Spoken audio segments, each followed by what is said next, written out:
ನಾನು ನನ್ನದರಂದರಲ್ಲಿ ಜೀವ ಭಾವವನ್ನು ಬಿಟ್ಟು ಅಥವಾ ಆಭಾಸ ಭಾವವನ್ನು ಬಿಟ್ಟು ಹೊರತಾದ ಸಾಧನೆ, ಆಧ್ಯಾತ್ಮ ಸಾಧನೆ ಮಾಡುವವನ ಧನ್ಯ ಧನ್ಯ ಅಂತ ಹೇಳ್ತಾರೆ. ಇಲ್ಲಿ ನೀನೇ ಬ್ರಹ್ಮ ಇರ್ತಿರ್ಲಿಕ್ಕೆ, ಎರಡನೇದಾಗಿ ನೀನೇ ಬ್ರಹ್ಮ ಇರ್ತಿರ್ಲಿಕ್ಕೆ ದಿಶಾಹೀನನಾಗಿ ತಿರುಗುವೇಕೆ ಅಂತ ಹೇಳ್ತಾರೆ. ನೀನ ಸ್ವತಃ ಬ್ರಹ್ಮದಿದಿ, ದಿಕ್ಕಿಗೆ ಯಾಕೆ ತಿರುಗ್ತಿದಿ ಅಂತ ಹೇಳಿ ಹೇಳ್ತಾರೆ. ಮೂರನೇದಾಗಿ ಕೇಳು ಶಿಷ್ಯ, ಇಲ್ಲಿಯ ಮರ್ಮ ಸ್ವತಃ ನೀನಿರುವಿ ಬ್ರಹ್ಮ. ಈ ವಿಷಯಕ್ಕೆ ಸಂದೇಹ ಭ್ರಮೆ ಹಿಡಿಯಲೇಬೇಡ. ಕೇಳು ಶಿಷ್ಯ, ಇಲ್ಲಿಯ ಮರ್ಮ ತಿಳ್ಕೋ, ಸ್ವತಃ ನೀನು ಬ್ರಹ್ಮದಿದಿ. ಈ ವಿಷಯಕ್ಕೆ ನೀನು ಎಂದೂ ಸಂದೇಹ ಪಡಬೇಡ, ಭ್ರಮೆ ಪಡಬೇಡ, ಭ್ರಮವನ್ನ ನಿನ್ನೊಳಗ ಉಂಟು ಮಾಡ್ಕೋಬೇಡ, ಹಿಡಿಯಲೇಬೇಡ. ನಾಲ್ಕನೇದಾಗಿ ನಾನು ನನ್ನದನ್ನು ಅರಿತು ತ್ಯಾಗ ಮಾಡು, ಬ್ರಹ್ಮನಾಗಿ ಅನುಭವ ನೋಡು. ಐದನೇದು ತಾನು ಬ್ರಹ್ಮವೆಂಬುದು ಅರಿತು ಇರಬೇಕು, ಸುಖದಲ್ಲಿ ಬೆರೆತು. ನಾನು ಬ್ರಹ್ಮ ಎನ್ನುವುದನ್ನ ಅರಿತಂದ್ರ ಆಗ ಒಂದು ತರ ಸುಖ ಆನಂದ ಆಗ್ತದೆ, ಅದರಲ್ಲಿ ಬೆರೆತು ಇರು ಸದಾ ಹೇಳಿ. ಯಾವುದನ್ನು ನೆನೆದರೆ ಮರೆಯಾಗುವುದು, ಆದರೆ ಮರೆತಾಗ ಅರಿವಾಗುವುದು. ಇದು ಅನುಭವಗಳಿಗೆ ಮಾತ್ರ ತಿಳಿತೈತಿ, ಇತರರಿಗೆ ಇದು ಬಯಲು ಭ್ರಮೆ. ಇದು ಆತ್ಮಜ್ಞಾನ ತಿಳಿದವ್ರಿಗೆ ಮಾತ್ರ ಗೊತ್ತಾಗ್ತದೆ. ಯಾವುದನ್ನ ನೆನೆದ್ರೆ ಮರೆಯಾಗ್ತದೆ, ಯಾವ್ದು ಬ್ರಹ್ಮನ ನೆನೆದ್ರೆ ಮಾಯೆ ದುಃಖ ಮರೆ ಆಗ್ತತಿ, ಆದರೆ ಮರೆತಾಗ ಅರಿವಾಗುವುದು. ಇದು ಅನುಭವಗಳಿಗೆ ಮಾತ್ರ ತಿಳಿತೈತಿ, ಇತರರಿಗೆ ತಿಳಿಯಲ್ಲ ಅಂತ ಹೇಳಿ. ಇದು ಎಲ್ಲ ಬಯಲು ಭ್ರಮೆ. ಮೊದಲು ಬ್ರಹ್ಮವನ್ನು ತಿಳಿಯಬೇಕು, ಏಳನೇದಾಗಿ. ನಂತರ ಬ್ರಹ್ಮನಾಗಿ ಉಳಿಯಬೇಕು. ಮೊದಲು ನೀನು ಬ್ರಹ್ಮವನ್ನು ಚೆನ್ನಾಗಿ ತಿಳ್ಕೋ, ನಂತರ ಬ್ರಹ್ಮನಾಗಿ ಉಳಿ. ಎಂಟನೇದು ಬ್ರಹ್ಮವಿದ್ಯೆಯ ಕಣ್ಣು ಮುಚ್ಚಾಲೆಯಲ್ಲಿ ಏನೂ ಆಗದೇ ಇರಬೇಕು ಅಂತ ಹೇಳಿ. 9 ಯಾವಾಗ ನಾ ಇದ್ದೇನೋ ಆವಾಗ ರಾಮನಿಲ್ಲ, ಈಗ ರಾಮನಿದ್ದಾನೆ ನಾ ಇಲ್ಲ. ಇಲ್ಲಿ ನಾ ಅಂದ್ರ ಆಭಾಸ, ಚಿದಾಭಾಸ, ಜೀವ. ಜೀವ ಇದ್ದಾಗ ರಾಮನಿಲ್ಲ, ಅಂದ್ರ ರಾಮ ಅಂದ್ರ ಆತ್ಮ ಅಥವಾ ಬ್ರಹ್ಮ. ನಾವು ಜೀವ ಭಾವ ಇದ್ದಾಗ ಬ್ರಹ್ಮ ಇರಂಗಿಲ್ಲ, ರಾಮನಿದ್ದಾಗ ಜೀವ ಭಾವ ಇಲ್ಲ, ಆತ್ಮ ಇದ್ದಾಗ ಜೀವ ಭಾವ ಇಲ್ಲ. ಅರ್ಥ ಮಾಡ್ಕೋಬೇಕು. ಯಾವಾಗ ನಾ ಇದ್ದೇನೋ ಆವಾಗ ರಾಮನಿಲ್ಲ, ಈಗ ರಾಮನಿದ್ದಾನೆ ನಾ ಇಲ್ಲ. 10 ನಡುವೆ ಕಲ್ಪನೆ ಇತ್ಯಾದಿ ಏನನ್ನೂ ತಾರದೆ ಒಮ್ಮೆಲೆ ಸ್ವರೂಪಕ್ಕೆ ಉಡ್ಡಾಣ ಮಾಡಬೇಕು. ನಡಕ ಯಾವ್ಯಾವುದೋ ಕಲ್ಪನೆ ತಾರದೆ ನಾವು ಒಮ್ಮೆಲೆ ಸ್ವರೂಪ ಜ್ಞಾನಕ್ಕೆ ಹೋಗ್ಬೇಕು ಹೇಳ್ತಾರೆ. ಎಷ್ಟು ಈ ಒಂದು 10 ಸೂತ್ರಗಳನ್ನ ತಿಳಿಸಿದ್ರು. ಇನ್ನು ಮುಂದೆ ಸುಲಭ ಆತ್ಮಜ್ಞಾನ ವಿಭಾಗ 1 ಸತ್ಸಂಗತಿ ಹಾಗೂ ಗುರುಭಕ್ತಿಯ ಮಹತಿ ಅಂತ ಹೇಳ್ತಾರೆ. ಪ್ರಕರಣ 1 ಮಾನವನ ಪರಮ ಕರ್ತವ್ಯ ಅಂತೇಳಿ ವಿಷಯ. ಪರಮಾರ್ಥವು ಅತ್ಯಂತ ಶ್ರೇಷ್ಠವು. ಪರಮಾರ್ಥ ಮಾಡುವುದೇ ಮಾನವನ ನಿಜ ಕರ್ತವ್ಯ ಎಂಬುದನ್ನು ಅರಿಯದೆ ಅಥವಾ ಅರಿತರೂ ಅದನ್ನು ಕಡೆಗಣಿಸಿ ಮನುಷ್ಯನು ತನ್ನ ನಿತ್ಯದ ಉದ್ಯೋಗಕ್ಕೆ ಪೂರೈಸಿ ಉಳಿಯುವ ವೇಳೆಯನ್ನು. ಮಾನವನ ನಿಜವಾದ ಕರ್ತವ್ಯ, ಶ್ರೇಷ್ಠ ಕರ್ತವ್ಯ ಏನಂದ್ರ ಪರಮಾರ್ಥ ಸಾಧಿಸೋದ ಅಂತ ಹೇಳ್ತಾರೆ. ಅರಿತರೂ ನಾವೇನ್ ಮಾಡ್ತೀವಿ, ಕಡೆಗಣಿಸ್ತೀವಿ ಅಂತ ಹೇಳ್ತಾರೆ, ಕಡೆಗಣಿಸ್ತೀವಿ. ಮನುಷ್ಯನು ತನ್ನ ನಿತ್ಯದ ಉದ್ಯೋಗ ಮಾಡ್ತಂತ ದಿನ ಒಂದು ತಂದೆ ಅಂತ ಒಂದು ಉದ್ಯೋಗ ಇರ್ತೈತಿ. ಆ ಉದ್ಯೋಗ ಪೂರೈಸಿ ಉಳಿಯುವ ವೇಳೆಯಲ್ಲಿ ಏನ್ ಮಾಡ್ತಾರ, ಹರಟೆ ಹೊಡೆಯುವುದು, ಮನರಂಜನೆ, ಗಾಯನ, ವಾದನಾದಿ ಕಲೆ ಇಲ್ಲವೇ ಧನ ಪ್ರಾಪ್ತಿಯ ಬೇರೆ ಬೇರೆ ಉಪಾಯಗಳಲ್ಲಿ ಕಳೀತಾನೆ ಕಾಲವನ್ನ. ಹೊರತಾಗಿ ತನಗೆ ದೊರೆತ ಬಂಗಾರದಂತ ಸಮಯವನ್ನು ಆತ್ಮಹಿತಕ್ಕಾಗಿ ಉಪಯೋಗಿಸೋದಿಲ್ಲ. ವೇಳೆ ಉಳಿತಂದ್ರ ಅದನ್ನ ಆತ್ಮಜ್ಞಾನದ ಒಂದು ಸಮಯ ಅದನ್ನ ತಿಳ್ಕೊಳ್ಳೋಕ್ಕಾಗಿ ಆ ವೇಳೆ ಉಪಯೋಗಿಸ್ಬೇಕು ಅಂತ ಹೇಳ್ತಾರೆ. ಅದನ್ನ ಬಿಟ್ಟು ಬೇರೆ ಬೇರೆ ಹರಟೆ ಹೊಡೆಯುವುದು, ಧನ ಪ್ರಾಪ್ತಿಯ ಒಂದು ಉಪಾಯಗಳನ್ನು ಮಾಡೋದು ಅಂತದ್ರಾಗ ಟೈಮ್ ಕಳೀತಾರ ಅಂತ. ನಿಜವಾಗಿಯೂ ಸತ್ಸಂಗದಲ್ಲಿ ಕಳೆದ ವೇಳೆ ಹಾಗೂ ಆಧ್ಯಾತ್ಮ ಪ್ರಧಾನವಾದಂತ ಗ್ರಂಥ ವಾಚನ, ಧ್ಯಾನಾದಿ ಸಾಧನೆಯಲ್ಲಿ ಕಳೆದ ವೇಳೆ ಮಾತ್ರ ಸಾರ್ಥಕ. ನಾವು 24 ತಾಸು, ದಿನದ 24 ತಾಸಿನಲ್ಲಿ ನಾವು ಎಷ್ಟು ಆತ್ಮಜ್ಞಾನ ಕೇಳ್ತೀವಿ, ಸತ್ಸಂಗದಲ್ಲಿ ಎಷ್ಟು ವೇಳೆ ಕಳಿತೀವಿ ಎಷ್ಟು ಆಧ್ಯಾತ್ಮ ಗ್ರಂಥಗಳನ್ನ ಓದ್ತೀವಿ, ಧ್ಯಾನದಲ್ಲಿ ಸಮಯ ಕಳಿತೀವಿ, ಅದು ಮಾತ್ರ ಸಾರ್ಥಕ ಆಗ್ತದೆ. ಆ ದಿನದಾಗ 1 ತಾಸು 2 ತಾಸು 3 ತಾಸು ನಾವು ಮಾಡಿದ್ದು ಅದು ಮಾತ್ರ ಸಾರ್ಥಕ ಬದುಕಾಗ್ತದೆ. ಉಳಿದಿದ್ದೆಲ್ಲ ವ್ಯರ್ಥ ಅಂತ ಹೇಳ್ತಾರೆ. ಉಳಿದೆಲ್ಲ ವ್ಯರ್ಥ ಐತಿ. ಈ ಅಲ್ಪ ದೇಹಕ್ಕ ಏನು ಹೆಚ್ಚಿಗೆ ಹತ್ತುವುದು? ಈ ದೇಹಕ್ಕ ಏನ್ ಬಾಳ್ ಹತ್ತದನ? ಅನ್ನ, ಅರಿವೆ, ಸಾಧಾರಣ ಮನೆ, ಇಷ್ಟು ಮಾತ್ರ ಅದರ ನಿಜವಾದ ಅವಶ್ಯಕತೆಗಳು. ಬದುಕಾಕ ಎಷ್ಟು ಬೇಕು? ಅನ್ನ ಅಷ್ಟೇ. ಅರಿವೆ ಎಷ್ಟು ಬೇಕು? ಇರ್ಲಿಕ್ಕೆ ಸಾಧಾರಣ ಮನೆ ಆದ್ರೆ ಸಾಕು. ಇಷ್ಟು ಮಾತ್ರ ಇದರ ನಿಜವಾದ ಅವಶ್ಯಕತೆಗಳು. ಆದ್ರೂ ಶರೀರಕ್ಕೆ ಮತ್ತಷ್ಟು ನಾವು ವಿಷಯಗಳನ್ನು ಪೂರೈಸುವ ಹವ್ಯಾಸದಿಂದ ಇನ್ನಷ್ಟು ಹಣ ಗಳಿಸಲು ಹೆಣಗುವ ಪ್ರವೃತ್ತಿಯೇ ಜನಪ್ರಚಾರವಾಗಿದೆ. ನಾವು ಈ ಶರೀರಕ್ಕೆ ಮತ್ತಷ್ಟು ವಿಷಯಗಳನ್ನು ಪೂರೈಸಕ್ಕೆ ಹೋಗುದು, ಮತ್ತ ಇತರ ಹವ್ಯಾಸದಿಂದ ಮತ್ತಷ್ಟು ಹಣ ಗಳಿಸ್ಲಿಕ್ಕೆ ಹೆಣಗಾಡ್ತೀವಿ. ಇದು ಏನಾಗಿದೆ? ಜನರ ಒಂದು ಪ್ರವೃತ್ತಿ ಆಗೈತಿ ಅಂತ ಹೇಳ್ತಾರೆ. ಸಾಧಕರೇ ನೀವೇನ್ ಮಾಡಿ ಸಾಧಕರು ನಿಮಗೆ ಹೇಳ್ತಾರ, ನಮಗ ನೀವು ಮಾತ್ರ ಬೇರೆ ಗೊತ್ತಾಗ್ಲಿಲ್ಲ, ನಿಮ್ಗೆ ಎಷ್ಟು ಟೈಮ್ ಸಿಗ್ತದೆ ಅವಾಗೆಲ್ಲ ಜ್ಞಾನವನ್ನೇ ಸಂಪಾದಿಸ್ಲಿಕ್ಕೆ ಪ್ರಯತ್ನ ಮಾಡ್ರಿ, ಜ್ಞಾನವನ್ನೇ ಸಂಪಾದಿಸ್ರಿ. ಪರಮಾರ್ಥ ಜ್ಞಾನದ ಮಹತ್ವವನ್ನು ಅರಿತು ಕೂಡ ಮತ್ತೆ ವ್ಯವಹಾರದಲ್ಲಿ ಮುಳುಗಿ ಕುಳಿತು ಎಲ್ಲ ವೇಳೆಯನ್ನು ಅದಕ್ಕೆ ಮೀಸಲಿಡಬೇಡ್ರಿ. ನೀವು ಪರಮಾರ್ಥ ಅಂದ್ರೇನು, ಅದರ ಜ್ಞಾನ ಏನು, ಅದರ ಮಹತ್ವ ನಿಮ್ಗೆ ಗೊತ್ತಾಗೈತಿ, ತಿಳಿದ್ರೂ ಕೂಡ ನೀವು ಸದಾ ವ್ಯವಹಾರದಲ್ಲೇ ಮುಳುಗಿ ಎಲ್ಲಾ ವೇಳೆಯನ್ನು ಅರ್ಥ ಕಳಿಬೇಡ್ರಿ ಅಂತ ಹೇಳ್ತಾರೆ. ಇಚ್ಛೆಯೇ ಇಲ್ಲದಿದ್ದರೆ 1000 ಕಾರಣ ಸಿಗುತ್ತವೆ ಎಂಬಂತೆ ಪರಮಾರ್ಥ ಸಾಧನೆ ಬಿಡುವುದಕ್ಕೆ ನೆವ ಹುಡುಕ್ಬೇಡ್ರಿ. ನಿಮ್ಗೆ ತಿಳಿನ ಇಚ್ಛೆ ಇಲ್ಲ ಅಂದ್ರೆ 1000 ಕಾರಣ ಹೇಳ್ಬಹುದು ನೀವು, ಅದಕ್ಕಾಗಿ ಇದಾಗಲಿ ಅಂತೇಳಿ. ಆದ್ರೆ ಪರಮಾರ್ಥನೇ ಸಾಧನೆ ಮಾಡೋದಕ್ಕೆ ಬಿಡುವುದಕ್ಕೆ ನೆವ ಹುಡುಕ್ಬೇಡ್ರಿ. ನೀವು ಪರಮಾರ್ಥವನ್ನು ಗಳಿಸಿಕೊಳ್ಳುವುದೇ ನಿಮ್ಮ ನಿಜವಾದ ಉದ್ಯೋಗ ಎಂಬುದನ್ನ ಮರೆಯಬೇಡ್ರಿ.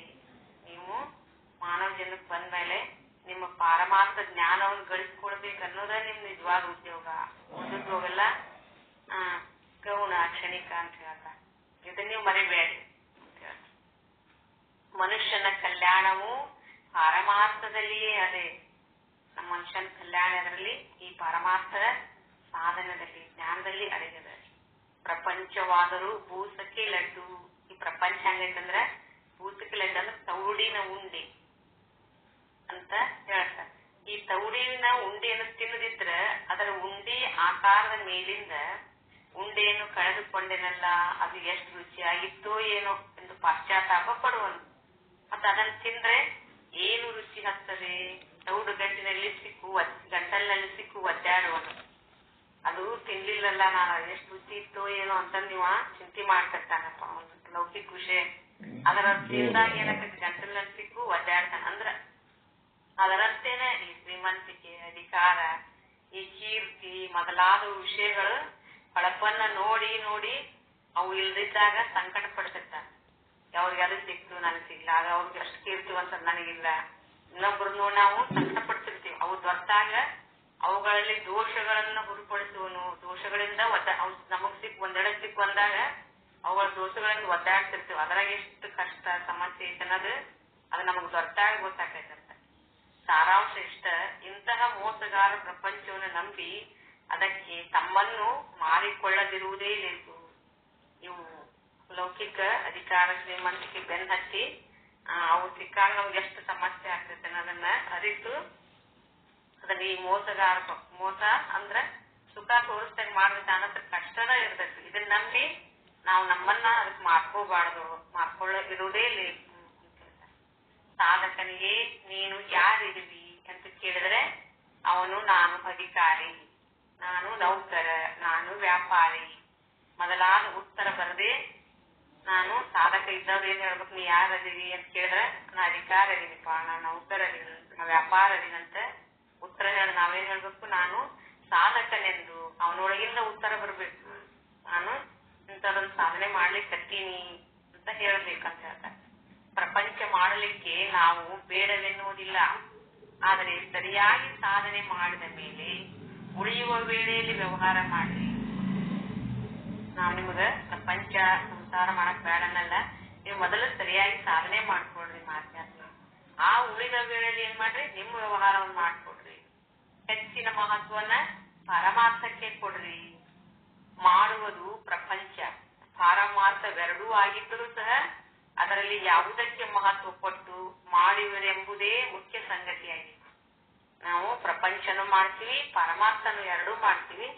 ನಾವು ಯಾವುದಕ್ಕೆ ಹೆಚ್ಚು ಮಹತ್ವ ಕೊಡ್ತೀವಿ ಅಂತಕ್ಕಂಥದ್ದು ಮುಖ್ಯ ಸಂಗತಿ ನಾವು ತಿಳ್ಕೋಬೇಕು ಅಂತ. ಹುಡುಗರು ಈ ಬಟ್ಟಿನ ಉಗುಳು ಮತ್ತೊಂದು ಬಟ್ಟಿಗೆ ತರಿಸುವ ರೀತಿಯಲ್ಲಿ ಸಾಧಕನು ಮೊದಲು ಪ್ರಪಂಚಕ್ಕೆ ಕೊಡುತ್ತಿದ್ದು ಮಹತ್ವವನ್ನು ಈಗ ಪಾರಮಾರ್ಥಕ್ಕೆ ಕೊಡಬೇಕು. ಹುಡುಗರು ಆಟ ಆಡ್ತಿರ್ತಾರಲ್ಲ, ಈ ಒಂದು ಬಟ್ಟಿ ಉಗುಳು ಹಚ್ಚಿ ಬಟ್ಟಿ ತರಿಸ್ತಿರ್ತಾರಲ್ಲ, ಈ ರೀತಿ ಮಾಡ್ತಿರ್ತಾರ. ಹಂಗ ಸಾಧಕ ಮೊದಲು ಏನ್ ಮಾಡ್ಬೇಕು, ಪ್ರಪಂಚಕ್ಕೆ ಮೊದಲು ಮಹತ್ವ ಕೊಡ್ತಿದ್ದಲ್ಲ, ಈಗ ಸಾಧಕ ಆದ್ಮೇಲೆ ಪಾರಮಾರ್ಥಕ್ಕೆ ನಾವು ಹೆಚ್ಚು ಮಹತ್ವ ಕೊಡ್ಬೇಕು ಅಂತ ಹೇಳ್ತಾರೆ. ಇಷ್ಟೇ ಬದಲು ಮಾಡುವುದದ, ಇಷ್ಟ ನೀವು ಮಾಡ್ರಿ. ವ್ಯವಹಾರವೇನು ನಾವು ಯಾವ ದೃಷ್ಟಿಯಿಂದ ನೋಡುತ್ತೇವೆಯೋ ಹಾಗೆ ಕಾಣಿಸ್ತದ. ವ್ಯವಹಾರದ ಸಂಗತಿಗಳಿಗೆ ಅತಿ ಮಹತ್ವ ಕೊಟ್ಟು ನೋಡಿದ್ರೆ ಅವು ಭವ್ಯವಾಗಿ ಕಾಣಿಸ್ತವು, ಮತ್ತು ಸಾಮಾನ್ಯವೆಂದು ನೋಡಿದ್ರೆ ಕನಿಷ್ಠ ಆಗಿ ತೋರ್ತವು. ನಾವ್ ವ್ಯವಹಾರಕ್ಕನ ಅತಿ ಮಹತ್ವ ಕೊಟ್ಟು ಅವ ನಮಗ್ ಭವ್ಯ ಆಗ್ತವು. ಅವೇನ್ ಸಾಮಾನ್ಯ ಅಂತ ನಾವು ನೋಡಿದ್ರೆ ಅವು ಕನಿಷ್ಠ ಆಗಿ ತೋರ್ತವು. ಹಂಗ ನಮ್ಮ ಯಾವ ಭಾವ ಇರ್ತೈತಿ ಆ ಭಾವದಲ್ಲಿ ಅವು ತೋರ್ತವು ಅಂತ ಹೇಳ್ತಾರೆ. ಇದರ ಮುಖ್ಯವಾಗಿ ಸಾಧಕನಿಗೆ ಏನಿರ್ಬೇಕು, ವಿವೇಕ ವೈರಾಗ್ಯ ಇವೆರಡೂ ಬೇಕು. ಮೊದಲ ವಿವೇಕ ಬೇಕು, ಅನಂತರ ವೈರಾಗ್ಯ ತಾಳ ಬರ್ತದೆ. ಸತ್ಯ ಹಾಗೂ ಅಸತ್ಯದ ನಿರ್ಣಯ ರೂಪಿ ವಿವೇಕವು, ಸತ್ಯ ಯಾವುದು ಅಸತ್ಯ ಯಾವುದು ಅಂತಕ್ಕಂಥದ್ದು ನಿರ್ಣಯ ಮಾಡ್ತಕ್ಕಂಥ ವಿವೇಕ ಬೇಕು ನಮಗ. ಹಾಗೂ ಆಮೇಲೆ ಏನ್ ಮಾಡಬೇಕು, ಸತ್ಯದ ಗ್ರಹಣಕ್ಕಾಗಿ ಅಸತ್ಯದ ತ್ಯಾಗ ರೂಪಿ ವೈರಾಗ್ಯವು ಅತ್ಯವಶ್ಯ. ಸತ್ಯ ಹಿಡ್ಕೋಬೇಕಾದ್ರೆ ಅಸತ್ಯವನ್ನ ಸ್ವಲ್ಪ ತ್ಯಾಗ ಮಾಡಬೇಕು. ಅಂತ ವೈರಾಗ್ಯ ನಮ್ಮಲ್ಲಿ ಅದು ಅತ್ಯವಶ್ಯಕವಾಗಿ ಬೇಕು ಅಂತ ಹೇಳ್ತಾರೆ. ಆದ್ರೆ ಬಹಳ ಜನ ಸಾಧಕರಲ್ಲಿ ವೈರಾಗ್ಯದ ಅಭಾವ ಇರ್ತದೆ. ಸಾಧನೆ ಮಾಡ್ತಿರ್ತಾರೆ, ಆದ್ರೆ ವೈರಾಗ್ಯ ಮಾಡ್ತಕ್ಕಂಥ ಅಭಾವ ಇರ್ತೈತೆ ಅವರಿಗೆ. ವೈರಾಗ್ಯದ ಬುದ್ಧಿ ಇರೋದಿಲ್ಲ. ಉಚ್ಚತಮ ವೇದಾಂತ ಶ್ರವಣ ಮಾಡಿ ಸತ್ಯ ಸ್ವರೂಪವನ್ನು ಅರ್ಪಿದ್ದರೂ ಸಣ್ಣ ಸಣ್ಣ ದುಃಖಗಳಿಂದ ದೊಡ್ಡ ವಿಪತ್ತು ಒದಗಿದಂತೆ ಭಾವಿಸ್ತಾರೆ. ನಾವು ಉಚ್ಚತಮ ವೇದಾಂತ ಕೇಳ್ತೀವಿ, ಶ್ರವಣ ಮಾಡ್ತೀವಿ, ಸತ್ಯ ಸ್ವರೂಪ ತಿಳಿತೀವಿ. ನಮ್ಮ ಶರೀರಕ್ಕೆ ನಮಗ ಏನಾದ್ರೂ ಸಂಸಾರದಾಗ ಸಣ್ಣ ಸಣ್ಣ ದುಃಖ ಬಂದ್ರ ಅವ್ ಕೆದರ್ತೀವಿ, ದೊಡ್ಡ ವಿಪತ್ತು ಬಂತಪ್ಪ ಅಂತೇಳಿ ಒದ್ದಾಡ್ತೀವಿ, ಭಾವಿಸ್ತೀವಿ ಅಂತ ಹೇಳ್ತಾರೆ. ನಿಜವಾಗಿ ಹೇಳ್ಬೇಕಾದ್ರೆ ದುಃಖಿಸ್ಲಿಕ್ಕೆ ಏನಾದ್ರೂ ಕಾರಣದಿಂದ ದೊಡ್ಡ ವಿಪತ್ತುಗಳು ಮನುಷ್ಯನಿಗೆ ಇಡೀ ಆಯುಷ್ಯದಲ್ಲಿ ಬಟ್ಟಿನಿಂದ ಎನಿಸುವಷ್ಟೇ ಬರ್ತಾವ. ನಿಜವಾಗಿ ಹೇಳ್ಬೇಕಂದ್ರೆ ನಿಮ್ಗ ನಮ್ ಜೀವನದಾಗ ಇಡೀ ಆಯುಷ್ ತುಂಬೆಲ್ಲ ಎಷ್ಟು ಬರ್ತಾವ, ಒಂದು ಬಟ್ಟಿನಾಗ ಎನಸ್ಬೋದು, 1, 2, 3 ಅಷ್ಟ ಬರ್ತಾವು. ಆದ್ರೆ ಅವನೇನ್ ಮಾಡ್ತಾನೆ, ಸತ್ಯತ್ವ ಹಾಗೂ ಸ್ವಾರ್ಥ ಭಾವನೆಯ ರಾವುಗನ್ನಡಿಯಿಂದ ನೋಡಿ ಅದನ್ನ ನಿತ್ಯದ ಅಣುವಿನಷ್ಟು ದುಃಖವನ್ನು ಪರ್ವತ ಪ್ರಾಯವಾಗಿ ಕಾಣ್ತಾನೆ. ಸಣ್ಣ ಸಣ್ಣ ದುಃಖನ ದೊಡ್ಡ ಪರ್ವತದ ಗತೆ ನಾವು ಭಾವಿಸ್ತೀವಿ ಅಂತ ಹೇಳ್ತಾರೆ. ಸಣ್ಣ ದುಃಖ ಸಹ ಸಾರಾಂಶ, ದೈನಂದಿನ ಎಕ್ಕಶ್ಚಿತ್ ಅಲ್ಪ ದುಃಖಗಳಿಗೆ ಸತ್ಯತ್ವ ಹಾಗೂ ಮಹತ್ವ ಕೊಟ್ಟು ವಿಷಾದ ಪಡುವ ಅವೈರಾಗಿ ಅಳಿಲಿಕ್ಕೆ ಬೇಕು.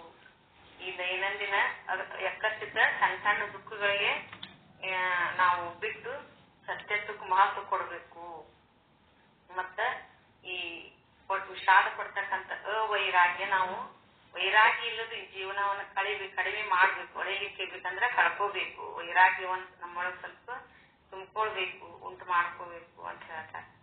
ಜ್ಞಾನ ಸಾಧಕನ ಲಕ್ಷ್ಯವು ಯಾವಾಗಲೂ ಆತ್ಮನ ಯಥಾರ್ಥ ಜ್ಞಾನ ಹಾಗೂ ಅನುಭವ ಪಡೆದುಕೊಳ್ಳುವುದರ ಕಡೆಗೆ ಇರುತ್ತದೆ. ಅವನು ಸರ್ವದಾ ಅಂತರ್ಮುಖನಾಗಿ ಆನಂದ ನಿರ್ಭರತೆಯಿಂದ ಸಾಧನ ಮಾಡುತ್ತಿರುವನು. ದೇಹವು ಅದೇಯೋ ಇಲ್ಲವೋ ಎನ್ನುವಷ್ಟು ಆತ್ಮಾನುಸಂಧಾನ ಮಾಡುತ್ತಾನೆ. ಅವನ ಶರೀರವನ್ನು ಪ್ರಾರಬ್ಧಕ್ಕೆ ಒಪ್ಪಿಸ್ತಾನ, ಸಾಧನವನ್ನು ಮಾತ್ರ ಪ್ರಯತ್ನದಿಂದ ಮಾಡ್ತಾನೆ. ಸಾಧಕನ ಲಕ್ಷ್ಯ ಯಾವಾಗಲೂ ಆತ್ಮನ ಯಥಾರ್ಥ ಜ್ಞಾನ ಮಾಡ್ಕೋಬೇಕು, ಅದ್ರ ಅನುಭವ ಪಡ್ಕೋಬೇಕು, ಅದ್ರ ಕಡೆ ಇರ್ಬೇಕು. ಅವ ಸರ್ವದ ತನ್ನೊಳಗ ಅಂತರ್ಮುಖ ಆಗಿರ್ಬೇಕು, ಆನಂದದ ಅನುಭವ ಮಾಡ್ತಾ ಇರ್ಬೇಕು. ದೇಹ ನನ್ನ ದೇಹ ಐತ್ಯೋ ಇಲ್ಲೋ ಅನ್ನುವಷ್ಟು ಸಹ ಆತ್ಮಾನುಸಂಧಾನದಾಗಿರ್ಬೇಕು ಅಂತ ಹೇಳ್ತಾರೆ. ಆದ್ರೆ ಆತ್ಮದ ಆನಂದದಲ್ಲೇ ಇರ್ಬೇಕು, ದೇಹದ ಕಬರು ಇರಬಾರ್ದು. ಆ ಶರೀರಕ್ಕೆ ಏನೋ ನೋವು ದುಃಖ ಏನೋ ಬಂದ್ರೆ ಅದನ್ನ ಪ್ರಾರಬ್ಧಕ್ಕೆ ಒಪ್ಪಿಸಿ ಅದ್ರ ಪ್ರಾರಬ್ಧ ಏನಂತೆ ಶರೀರ ಅದು ಆಗ್ತೈತಿ ಬಿಡ ಅಂತ ತಿಳ್ಕೊಂಡು ನಮ್ಮ ಸಾಧನವನ್ನು ನಾವು ಪ್ರಯತ್ನದಿಂದ ಮಾಡ್ತಾ ಇರ್ಬೇಕು ಅಂತ ಸೇರಿ ಹೇಳ್ತಾರೆ ಗುರುಗಳು. ಇಷ್ಟು ಹೇಳಿ ನನ್ನ 4 ವಾಕ್ಪುಷ್ಪಗಳನ್ನು ಸದ್ಗುರುವಿನ ಶ್ರೀ ಶರಣಗರ್ಪಿಸಿ ನನ್ನ ವಾಣಿಗೆ ವಿರಾಮಿಸ್ತೀನಿ. ಓಂ ಶಾಂತಿ ಶಾಂತಿ ಶಾಂತಿ.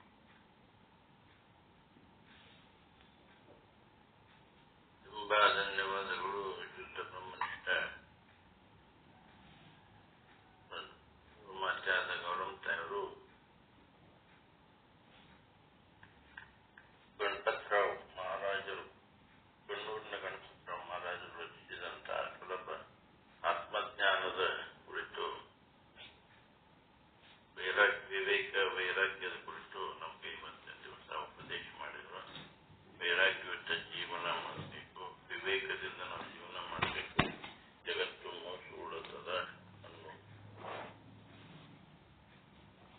ವಿಷಯವನ್ನ ತಿಳಿಸಿದ್ರು. ಅವರಿಗೆ ಈಗ ಪರಮಪೂಜ್ಯ ಯುದ್ಧ ಬ್ರಹ್ಮನಿಷ್ಠ ಶಾರದೋತ್ತಮ ಸ್ವಾಮೀಜಿಯವರು ಈಗ ಈ ಯೋಗದ ಕುರಿತು ನಮಗೆ ಉಪದೇಶ ಮಾಡ್ತಾರೆ. ನಿನ್ನೆ ದಿವಸ ಅದೇ ಹೇಳಿದ್ರು.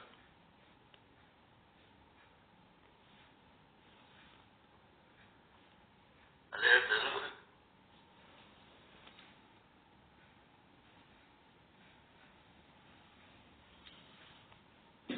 ಏನ್ ಹೇಳಿನ್ರಿ?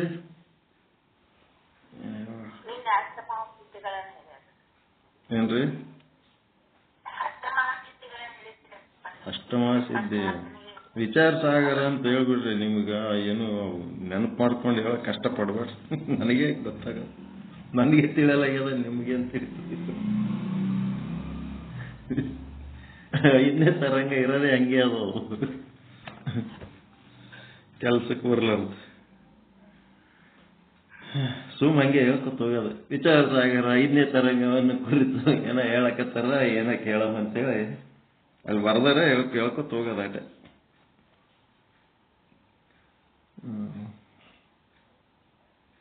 ಓಂ ಸದ್ಗುರು ಶ್ರೀ ಶುದ್ಧ ಬ್ರಹ್ಮಣೇ ನಮಃ. ಏನೋ ಹೇಳ್ತಾರೆ. सदगुरु साधु विठल दास जी महाराज की जय. सदगुरु श्री पंडित पीताम्बर जी महाराज की जय. सदगुरु श्री शरण बसव स्वामी जी महाराज की जय. ಶ್ರೀ ವಿಚಾರ ಸಾಗರ ಸಾಧು ಶ್ರೀ ವಿಠಲ್ ದಾಸ್ ಜಿಯವರ ಕೃತಿ 5ನೇ ತರಂಗ 224ನೇ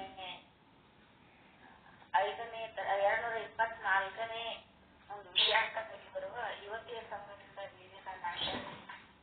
ಈ ವಿಷಯಾಂಕದಲ್ಲಿ ಬರುವ 74ನೇ ಚೌಪಾಯಿಯಿಂದ 78ನೇ ಚೌಪಾಯಿವರೆಗೆ ನೋಡೋಣ. ಅಷ್ಟಸಿದ್ಧಿ ಚೇತಾರತ ಯೋಗಿ ಬಿಂದು ಖಸೈ ಹಾರತತೆ ಭೋಗಿ आसे अति उत्तम बिंदु सुजग में सिही प्रिय चीनी लेत निज भग में जो किसान बेलन में ऊषही वीर तलवेत निचोरी पीयूषही पार पार बेल में धारही भय असार तथा तब जा रहे जो सिंह बीजी भुजन में को भरतयो निकट अमी को पुनि पुनि करत क्रिया नितल सौलव शेष बिंदु को पकड़ो जियो असार नर देहा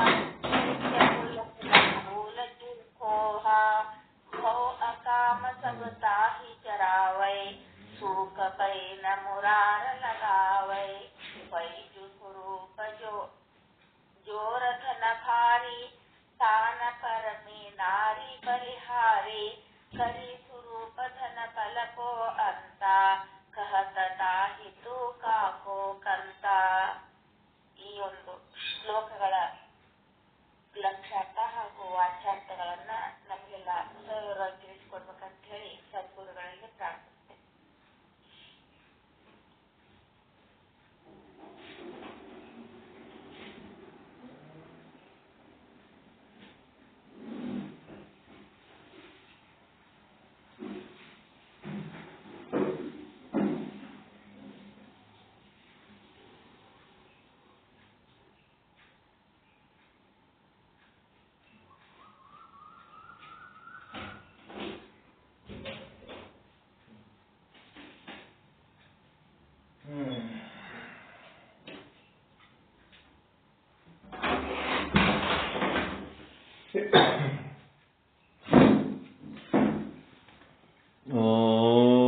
ಓಂ ಸದ್ಗುರು ಶ್ರೀ ಶುದ್ಧ ಬ್ರಹ್ಮಣೇ ನಮಃ.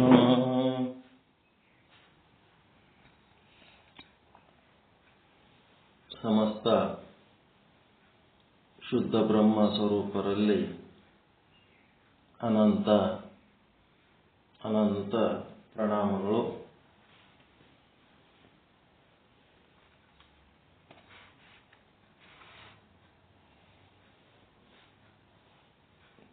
ಅಷ್ಟಸಿದ್ಧಿ ನಿನ್ನೆ ದಿವಸ 5ನೇ ತರಂಗ ಶ್ರೀ ವಿಚಾರ ಸಾಗರ ಸಾಧು ನಿಶ್ಚಲ್ ದಾಸ್ಜಿಯವರ ಕೃತಿ, ಮಧ್ಯಮಾಧಿಕಾರಿ ಅದೃಷ್ಟಿ ಮಹಾರಾಜರಿಗೆ ಉಪದೇಶ, 224ನೇ ವಿಷಯಾಂಕ, ಸ್ತ್ರೀ ಸಂಘದಿಂದ ವೀರನಾಶ ಅಂತ 74ನೇ ಚೌಪಾಯಿ 90ನೇ ಚೌಪಾಯಿ ತನಕ ಹಿಂಗೇ ಬರ್ಕೋತ ಹೋಗ್ಯಾರ. ಇಲ್ಲಿ ನಾವು ಏನಪ್ಪ ಅಂದ್ರೆ ಜೀವನ್ಮುಕ್ತಿಯ ನಿಶ್ಚಯವೇ ವೇದಾಂತ ಶ್ರವಣದ ಫಲ. ಇದು ಮೋಕ್ಷ ಏನದಲ್ಲ, ಪರಮಾನಂದ ಪ್ರಾಪ್ತಿ, ಸರ್ವ ದುಃಖ ನಿವೃತ್ತಿ. ಇದು ನಿಶ್ಚಯ ಆಗ್ಬೇಕು. ಇದು ಮಾಡಬೇಕಾಗಿದ್ದು ನಮ್ಮ ಕರ್ತವ್ಯ. ಅಷ್ಟಸಿದ್ಧಿ ಮಾಡ್ಕೊಳ್ಳೋದು ನಮ್ಮ ಕರ್ತವ್ಯ ಅಲ್ಲ.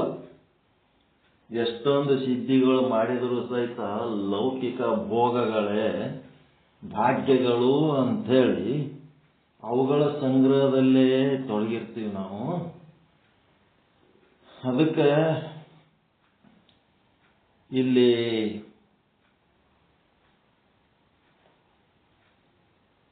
ನಿಮ್ಮಲ್ಲಿ ಒಂದು ಆತ್ಮ ಅಂತವ, ಆ ಆತ್ಮವನ್ನ ನೀವೇನ್ ಮಾಡ್ಬೇಕಾಗ್ಯದ? ನಿಮ್ಮೊಳಗೆ ಆತ್ಮ ಅದಲ್ಲ, ನಿಮ್ಮ ದೇಹ ಅಷ್ಟಸಿದ್ಧಿಗಳ ಮೂಲಕ ದೊಡ್ಡದು ಮಾಡೋದು, ಸಣ್ಣದು ಮಾಡೋದು, ವಜ್ಜ್ ಮಾಡೋದು, ಹಗರ್ ಮಾಡೋದು, ನಿಮ್ಗೆ ಬೇಕಿದ್ದದ್ದು ಪಡ್ಕೊಳ್ಳೋದು, ಪ್ರಾಕಾಮ್ಯ ಪ್ರಾಪ್ತಿ, ನಿಮ್ಗೇನ್ ಬೇಕದು ವಶ ಮಾಡ್ಕೊಳ್ಳೋದು, ಇವೆಲ್ಲ ಮನುಷ್ಯ ಜನ್ಮದ ಗುರಿ ಅಲ್ಲ.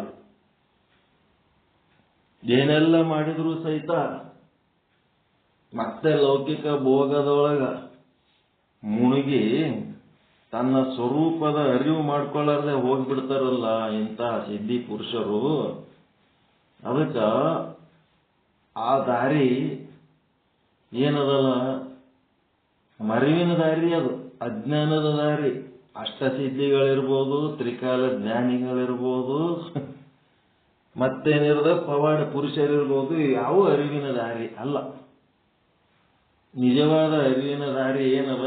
ಆತ್ಮನನ್ನ ಏನ್ ಮಾಡ್ಬೇಕು?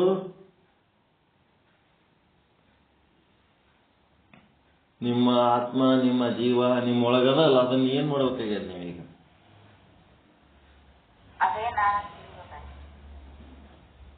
ಅದೇ ನೀವಂತ ತಿಳ್ಕೋಬೇಕಾಗ್ಯದ. ಇಲ್ಲಿ ಏನ್ ಮಾಡಕತ್ತೀವಿ? ಜೀವ ಶಿವನಾಗುವುದು, ಆತ್ಮ ಬ್ರಹ್ಮನಾಗುವುದು ಅಂತೇಳಿ ಕೇಳಿರಿಲ್ಲ? ಜೀವ ಶಿವನಾಗಬೇಕು, ಜೀವ ಶಿವನಾಗಬೇಕು ಅಂತಂದ್ರ ಅದು ವೇದಾಂತ ಶ್ರವಣದ ಫಲ ಅಲ್ಲ. ವೇದಾಂತ ಶ್ರವಣದ ಫಲ ವಿದೇಹ ಮುಕ್ತಿ, ಜೀವನ್ಮುಕ್ತಿ ಏನದವಲ್ಲ, ಇವೇ ಆ ಶ್ರವಣದ ಫಲ. ನೀವು ಗುರಿ ತಪ್ಪಿ, ದಾರಿ ತಪ್ಪಿ, ಅಷ್ಟಸಿದ್ಧಿ, ಪವಾಡ ಪುರುಷ, ತ್ರಿಕಾಲ ಜ್ಞಾನಿ ಮತ್ತು ಜ್ಯೋತಿಷ್ಯ, ಒಟ್ಟ ಅವೇನು 64 ವಿದ್ಯೆಗಳದವಲ್ಲ, ಅವೆಲ್ಲ ವಿದ್ಯೆಗಳ ಕಲ್ತು ಏನೇನೋ ಮಾಡ್ಕೊತ ಹೋಗ್ತೀರಿ. ಅದು ನಿಜವಾದ ವಿದ್ಯೆ ಅಲ್ಲ. ಅದೆಲ್ಲ ಏನಂದ್ರೆ ಅವಿದ್ಯೆ. ಅವಿದ್ಯೆ. ಈ ದೇಹನೇ ತಾನು ಅಂತೇಳಿ ಯಾರು ತಿಳ್ಕೊಂಡಾರ, ಆ ದೇಹವನ್ನು ನಾನಾ ರೀತಿ ಬಳಕೆ ಮಾಡಿಕೊಂಡು ನಾನಾ ರೀತಿ ಸಿದ್ಧಿ ಮಾಡ್ಕೊಳ್ಳೋ. ಇಲ್ಲಿ ವೇದಾಂತ ಶ್ರವಣದ ಫಲ ಏನಂತಂದ್ರ ನಮ್ಮ ಪ್ರಯೋಗ ಏನದಂದ್ರೆ ದೇಹದ ಮೇಲೆ ಇಲ್ಲ, ಆತ್ಮದ ಮೇಲದ, ಚೈತನ್ಯದ ಮೇಲದ, ಜಡದ ಮೇಲೆ ಇಲ್ಲ. ಜಡ ವಸ್ತುವಿನ ಮೇಲೆ ನಮ್ಮ ಪ್ರಯತ್ನ ಇಲ್ಲ. ಈ ಜಡವಸ್ತುವಿನ ವಿಷಯ, ಜಡವಸ್ತುವಿನ ಆಸೆ ಆಮಿಷೆ ಏನೇನದವ, ಮತ್ತೆ ಈ ಜಡವಸ್ತುವಿಗೆ ಸಂಬಂಧಪಟ್ಟಂತ ಜಗತ್ತ, ಇದೆಲ್ಲ ಹೆಂಗದು? ಏನ್ ಹೇಳ್ಬೇಕನ್ಲಕತ್ತೀನಿ ಅಂತಂದ್ರೆ, ಇಲ್ಲಿ ಆತ್ಮನನ್ನ ಬ್ರಹ್ಮನನ್ನಾಗಿ ಮಾಡಬೇಕು, ಜೀವವನ್ನ ಬ್ರಹ್ಮ ಮಾಡಬೇಕು, ಜೀವನನ್ನ ಶಿವನನ್ನಾಗಿ ಮಾಡಬೇಕು ಅನ್ನೋ ಸಾಧನೆ ವೀರಶೈವ ಸಿದ್ಧಾಂತ. ಜೀವ ಶಿವನಾಗುವುದು, ಭಕ್ತ ಸ್ಥಳದಿಂದ ಐಕ್ಯ ಸ್ಥಳಕ್ಕೆ ಹೋಗಿ ಜೀವ ಶಿವನಾಗುವುದು. ಆದರೆ ವೇದಾಂತ ಸಿದ್ಧಾಂತ ಏನ್ ಹೇಳ್ತದಂತಂದ್ರೆ, ಜೀವ ಶಿವನಾಗುವುದು ಅಂತಂದ್ರ ಶಿವ ಎಂದರೆ ಜೀವ ಹಾಗೇನೇನಂತ ಕೇಳ್ತಾರ. ಶಿವ ಎಂದರೆ ಜೀವ ಹಾಗೇನೇನು? ಹಗ್ಗ ಎಂದರೆ ಹಾವು ಆಗ್ಯದೇನು?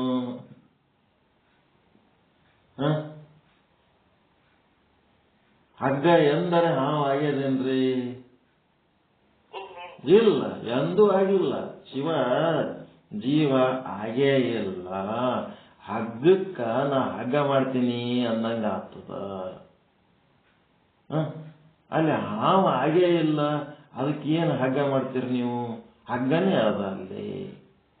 ಹಂಗ ಜೀವನನ್ನ ಶಿವನನ್ನಾಗಿ ಮಾಡಬೇಕು ಅಂತಂದ್ರ ಅದು ಮಾಡೋದಕ್ಕ ಶಿವ ಜೀವ ಆಗಿದ್ರೇ ಅಲ್ಲ. ಶಿವ ಜೀವ ಆಗೇ ಇಲ್ಲ ಅಂತಂದ್ಮೇಲೆ, ಜೀವ ಆಗಿಲ್ಲ ಅಂತಂದ್ಮೇಲೆ ಅವನಿಗೆ ಶಿವ ಏನ್ ಮಾಡ್ತೀರಿ? ಶಿವನೇ ಅದನ್ನ.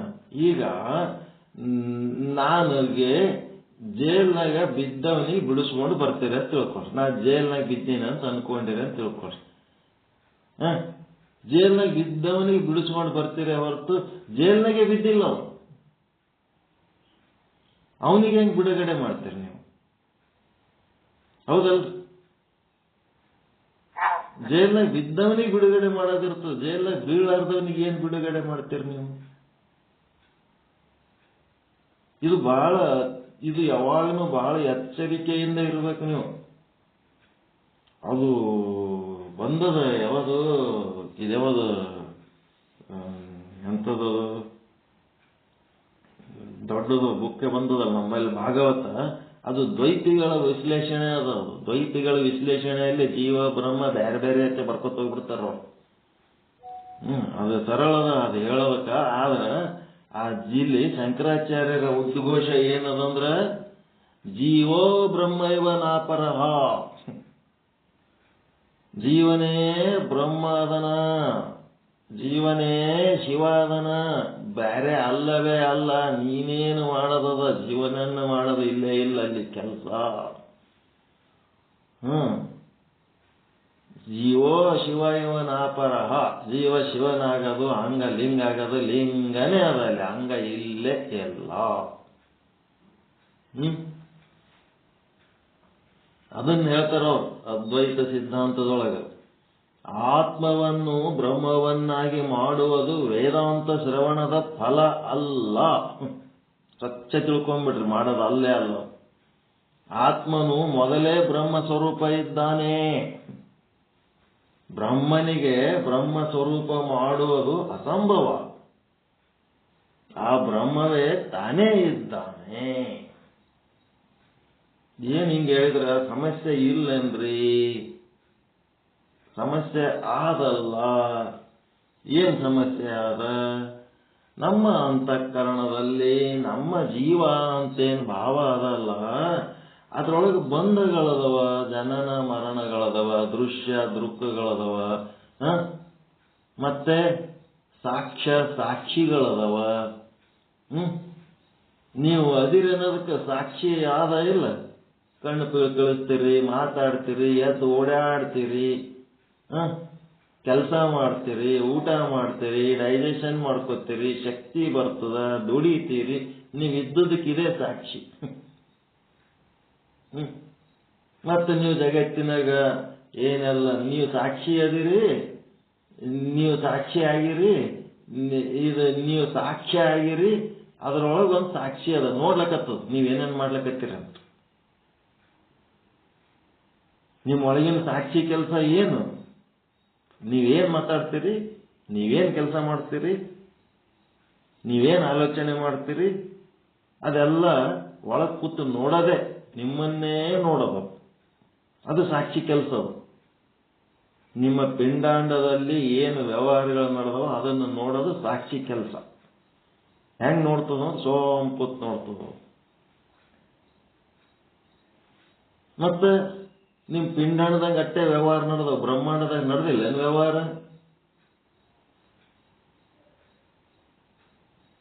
ಬ್ರಹ್ಮಾಂಡದಾಗ ವ್ಯವಹಾರ ನಡೆದವಿಲ್ರಿ? ಬ್ರಹ್ಮಾಂಡದ ವ್ಯವಹಾರ ನೋಡೋದೇನದಂದ್ರೆ ದೃಶ್ಯ.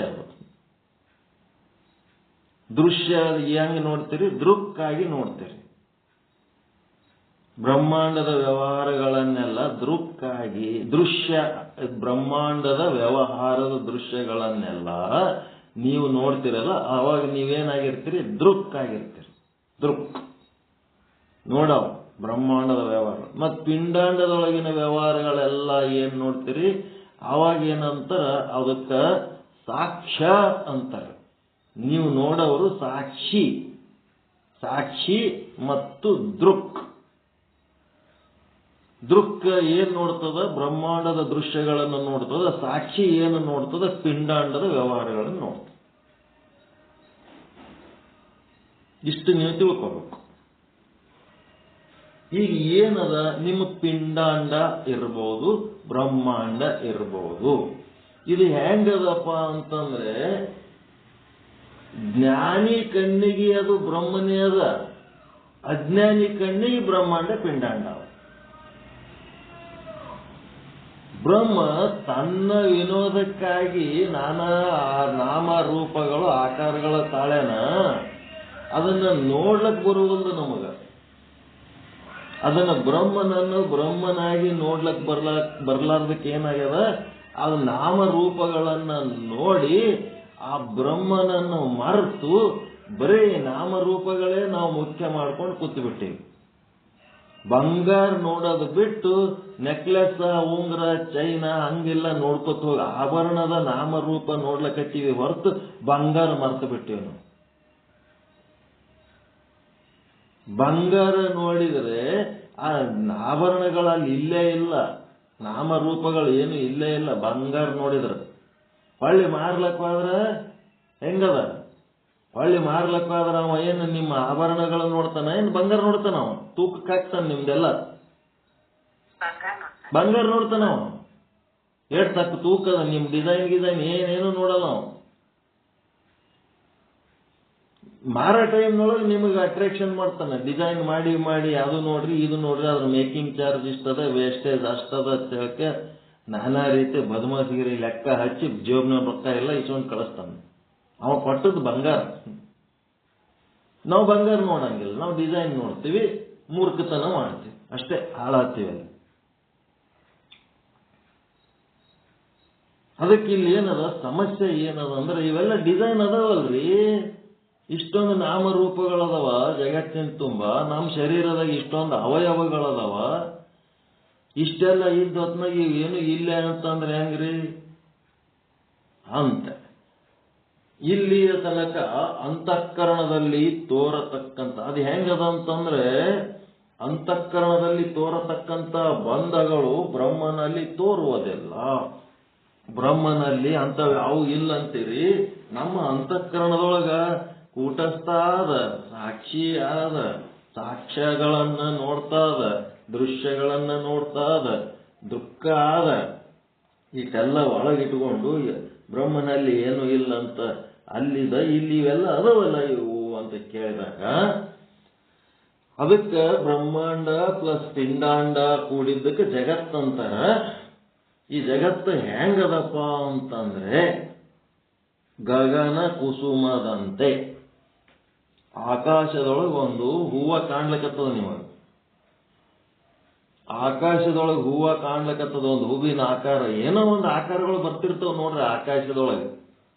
ಹಿಂಗ್ ಯಾವಾಗಾರ ಒಂದ್ ಸ್ವಲ್ಪ ಮಂದ ಬಿಸಿಲಿದ್ದಾಗ ಹಿಂಗ್ ನೋಡ್ರಿ ಏನೇನೋ ಆಕಾರಗಳು ಸಿಗ್ತಾವ. ನೀವು ಆಕಾರ ನೋಡ್ಲಕ್ಕ ಬೆನ್ನ ಹತ್ತಿದ್ರ ನಿಮ್ ಕೈಗೆ ಸಿಗ್ತಾವೇನೋ? ಹೆಲಿಕಾಪ್ಟರ್ ತಗೊಂಡು, ಏರೋಪ್ಲೇನ್ ತಗೊಂಡು, ರಾಕೆಟ್ ತಗೊಂಡು ಹೋದ್ರೆ ಅವು ಸಿಗ್ತಾವ ನಿಮ್ ಕೈಗೆ? ಅವು ಇಲ್ಲೇ ಇಲ್ಲ ಅಲ್ಲಿ.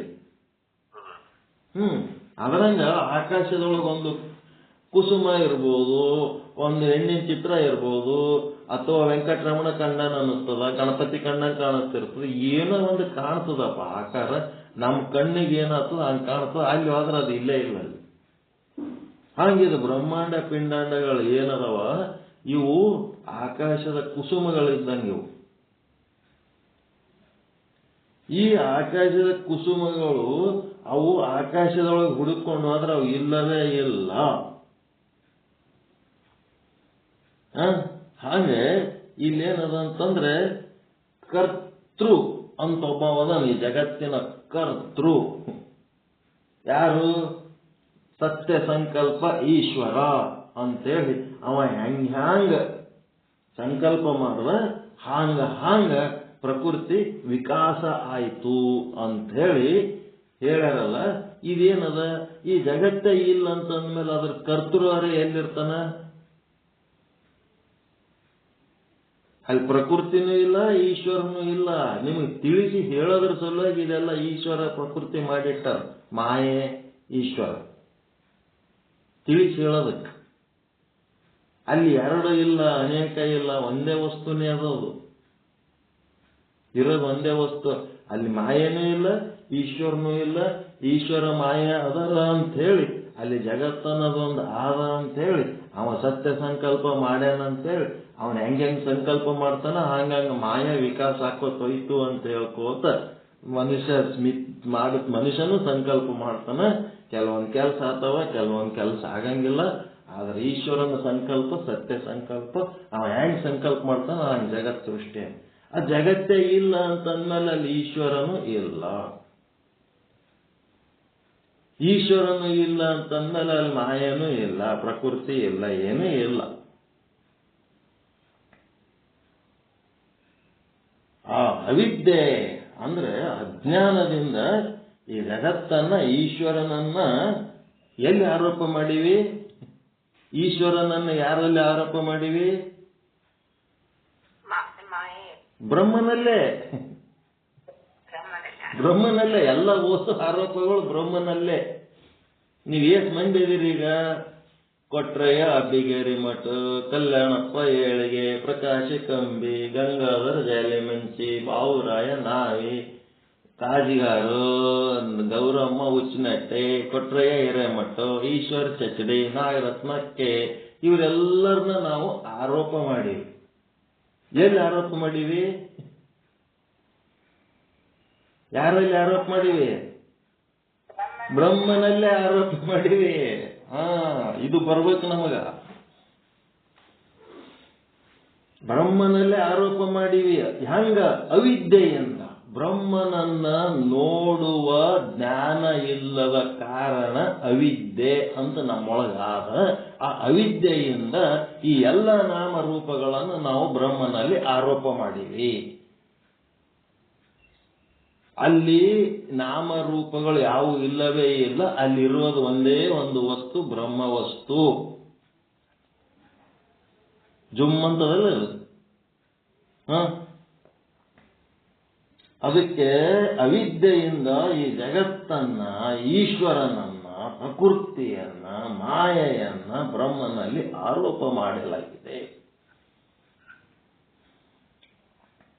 ಈ ಆರೋಪ ಮಾಡಿದ ಅಜ್ಞಾನ ಏನಾದಲ್ಲ, ನಾವೇನು ಆರೋಪ ಮಾಡಿವಲ್ಲ ಇವೆಲ್ಲ ನಾಮರೂಪ, ಈ ಅಜ್ಞಾನ ಕಳೆದುಕೊಳ್ಳುವುದಕ್ಕಾಗಿ ಈ ವೇದಾಂತ ಶ್ರವಣದ ಫಲ. ಈ ವೇದಾಂತ ಶ್ರವಣದ ಫಲ ಏನಂತಂದ್ರೆ ಆ ನಾಮರೂಪದ ಆರೋಪ ಮಾಡಿದ ಅಜ್ಞಾನ ಏನದಲ್ಲ, ಇದನ್ನ ಕಳ್ಕೊಳ್ಳೋಕೆ ಇದು ವೇದಾಂತ ಶ್ರವಣ ಮಾಡಬೇಕು. ನಾಮ ಇಲ್ಲ, ರೂಪ ಇಲ್ಲ, ಜಗತ್ತು ಇಲ್ಲ, ಏನೇನು ಇಲ್ಲ, ಒಂದೇ ಒಂದು ಬ್ರಹ್ಮ ಆದ. ಅಲ್ಲಿ ಜಗತ್ತೇ ಇಲ್ಲ ಅಂತಂದ ಮೇಲೆ ಸಾಕ್ಷ್ಯ, ಜಗತ್ತು ಸಾಕ್ಷ್ಯ. ಆ ಸಾಕ್ಷ್ಯ ಏನು? ಬ್ರಹ್ಮನನ್ನು ಹೊರತುಪಡಿಸಿ ನೀವು ಏನೇನು ನಾಮ ರೂಪ ನೋಡ್ಲಕತ್ತೀರಿ ಅದೆಲ್ಲ ಜಗತ್ತಿನೊಳಗಿಂದ ಸಾಕ್ಷ್ಯಗಳು. ಮತ್ತೆ ದೃಶ್ಯಗಳು. ಪಿಂಡಾಂಡದೊಳಗಿನ ಏನು ಚಲನವಲನಗಳದವ, ಪಿಂಡಾಂಡದ ದೃಶ್ಯಗಳು ಏನದವಲ್ಲ, ಅವು ಎಲ್ಲ ಏನ್ ಮಾಡ್ಲಕತ್ತವ? ನಿಮ್ಮ ಸಾಕ್ಷ್ಯಗಳನ್ನ ನಿಮ್ಮೊಳಗ ಸಾಕ್ಷಿಯಾಗಿ ನೋಡ್ಲಕತ್ತೀರ. ಅವುಗಳನ್ನ ನಿಮ್ಮ ಶರೀರ ನೀವು ನೋಡ್ಕೊಂಡಿರಿ ಅನ್ಕೊಳ್ರಿ. ಬೆಳ್ಳಗಿತ್ತು ಕರ್ಗಾಯ್ತು, ಕರಗಿತ್ತು ಬೆಳಗಾಯ್ತು, ದಪ್ಪ ಇತ್ತು ತೆಳ್ಳಗಾಯ್ತು, ತೆಳ್ಳಗಿತ್ತು ದಪ್ಪ ಆಯ್ತು. ಇದು ಯಾರು ನೋಡ್ಕೊಳಕತ್ತಾರ? ಇದೇನಿದು? ಸಾಕ್ಷ್ಯ. ಈ ಸಾಕ್ಷ್ಯವನ್ನ ಯಾರು ನೋಡ್ಕತ್ತಾರ? ಸಾಕ್ಷಿ. ಕೂಟಸ್ಥನೇ ತನ್ನ ಪಿಂಡಾಂಡವನ್ನ ವೀಕ್ಷಿಸುವಾಗ ಸಾಕ್ಷಿಯಾಗಿರುತ್ತಾನೆ. ಸಾಕ್ಷಿ ಅನಿಸ್ಕೊತಾನ ತನ್ನ ಪಿಂಡಾಂಡವನ್ನು ತಾನು ನೋಡಿಕೊಳ್ಳುವಾಗ, ಪಿಂಡಾಂಡದ ವ್ಯವಹಾರಗಳನ್ನು ನೋಡಿಕೊಳ್ಳುವಾಗ.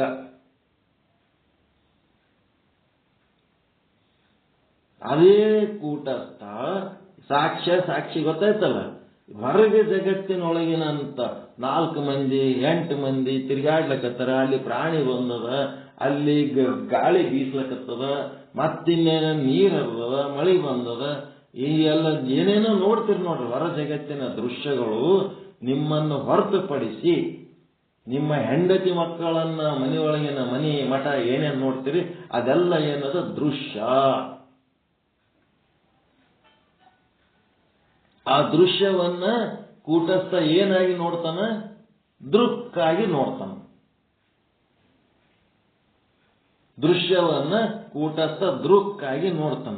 ಈಗ ಇಲ್ಲಿ ಏನಾಗ್ಲಿಕ್ಕತ್ತದ? ವೇದಾಂತ ಸಿದ್ಧಾಂತದ ಶ್ರವಣದ ಫಲವಾಗಿ ಅಲ್ಲಿ ಸಾಕ್ಷ್ಯಗಳೇ ಇಲ್ಲ, ಕೇವಲ ಬ್ರಹ್ಮ ಒಂದೇ ಆದ ಅಂತಂದ ಮೇಲೆ ಅದನ್ನು ನೋಡುವ ಸಾಕ್ಷಿ ಅನ್ನೋದೊಂದು ಇರ್ಲಕ್ಕೆ ಸಾಧ್ಯನಾ? ನಿಮ್ಮ ಪಿಂಡಾಂಡದ ವ್ಯವಹಾರಗಳೆಲ್ಲ ಬ್ರಹ್ಮನ ವ್ಯವಹಾರಗಳೇ ಅದಾವ. ಬ್ರಹ್ಮನೇ ಪಿಂಡಾಂಡ ಆಗಿ ನಿಂತಾನಲ್ಲಿ. ಅದು ಏನಾಗ್ಯದ? ಅದನ್ನ ನೀನು ನೋಡ್ಕೋತ ಕೂತು ಸಾಕ್ಷಿ ಅನಿಸ್ಕೊಳ್ಳೋದ್ರ ಬದಲಿ ಅದು ಬ್ರಹ್ಮ ಅಂತ ನೋಡಿದ ಮೇಲೆ ನಾನೇನಾಗಿರ್ತೀನಿ? ಅಲ್ಲಿ ಸಾಕ್ಷಿಯನ್ನು ನೋಡುವಾಗ, ಸಾಕ್ಷ್ಯವನ್ನು ನೋಡುವಾಗ ನಾನು ಸಾಕ್ಷಿ ಇರ್ತೀನಿ. ಅಲ್ಲಿ ಸಾಕ್ಷ್ಯಗಳೇ ಇಲ್ಲ. ನನ್ನ ಶರೀರ, ನನ್ನ ನಾಮ, ನನ್ನ ರೂಪ, ನನ್ನ ಹುದ್ದೆ, ನನ್ನ ವಿದ್ಯೆ, ಏನೇನು ನಾನು ಅಂತಿರ್ತೀನಲ್ಲ, ಅದನ್ನ ನೋಡ್ಕೊಂಡ್ರೆ ನಾನು ಸಾಕ್ಷಿ. ಅವುದ್ರ ಬಗ್ಗೆ ಅಭಿಮಾನ ಪಟ್ರೆ ನಾನು ಸಾಕ್ಷಿ. ಅವು ಯಾವ ನಾನಲ್ಲ, ಕೇವಲ ಬ್ರಹ್ಮನೇ ಅದೀನಿ ಅಂತ ತಿಳ್ಕೊಂಡ್ಬಿಟ್ರೆ ಅಲ್ಲಿ ಸಾಕ್ಷಿ ಇಲ್ಲ, ಆ ಸಾಕ್ಷ್ಯಗಳು ಇಲ್ಲ. ಸಾಕ್ಷಿ ಇಲ್ಲ, ಸಾಕ್ಷ್ಯಗಳು ಇಲ್ಲ. ನಿಮ್ಮ ಬಗ್ಗೆ ನೀವು ಏನ್ ತಿಳ್ಕೊಂಡಿರಿ, ನಿಮ್ಮೊಳಗೆ ಏನು ವ್ಯವಹಾರ ನಡೆದದ ಅದೆಲ್ಲ ಸಾಕ್ಷಿಗಳು. ಆ ಸಾಕ್ಷ್ಯಗಳು ಯಾವೂ ಇಲ್ಲವೇ ಇಲ್ಲ. ಎಲ್ಲ ಬ್ರಹ್ಮನ ವ್ಯವಹಾರ. ಬ್ರಹ್ಮ ಅಂತ ತಿಳ್ಕೊಂಡ್ಮೇಲೆ ಅಲ್ಲಿ ಸಾಕ್ಷಿ ಅನ್ನೋದೇ ಇಲ್ಲ. ನಿಮ್ಮನ್ನ ನೀವು ಬ್ರಹ್ಮ ಅಂತ ತಿಳ್ಕೊಂಡು ನಿಮ್ಮೊಳಗೆ ನಡೆಯುವ ವ್ಯವಹಾರಗಳೆಲ್ಲ ಬ್ರಹ್ಮನ ವ್ಯವಹಾರಗಳಂತ ತಿಳ್ಕೊಂಡು ಅದರಿಂದ ಭಿನ್ನವಾಗಿ ನೀವೇನು ಭಾವಿಸ್ಲೇ ಇಲ್ಲ ಅಂತಂದ್ರೆ ಅವು ಸಾಕ್ಷ್ಯಗಳು ಅಲ್ಲ, ನೀವು ಸಾಕ್ಷಿನೂ ಅಲ್ಲ.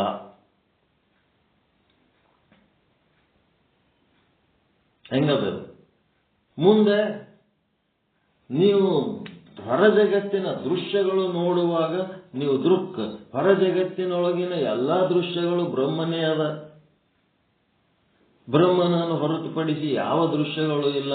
ಬ್ರಹ್ಮ ಅಂತ ನೀವು ಬರೀ ಅದು ಒಂದೇ ವಸ್ತುವನ್ನ ನೀವು ನೋಡ್ತಾ ಇದ್ರಿ ಅಂತಂದ್ರೆ, ನಾಮರೂಪಗಳೆಲ್ಲ ತ್ಯಾಗ ಮಾಡಿದ್ರಿ ಅಂತಂದ್ರೆ ಅಲ್ಲಿ ದೃಶ್ಯಗಳೇ ಇಲ್ಲ.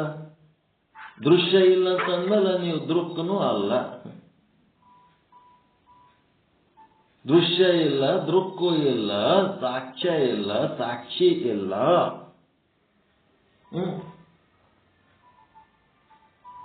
ಹೆಂಗದ?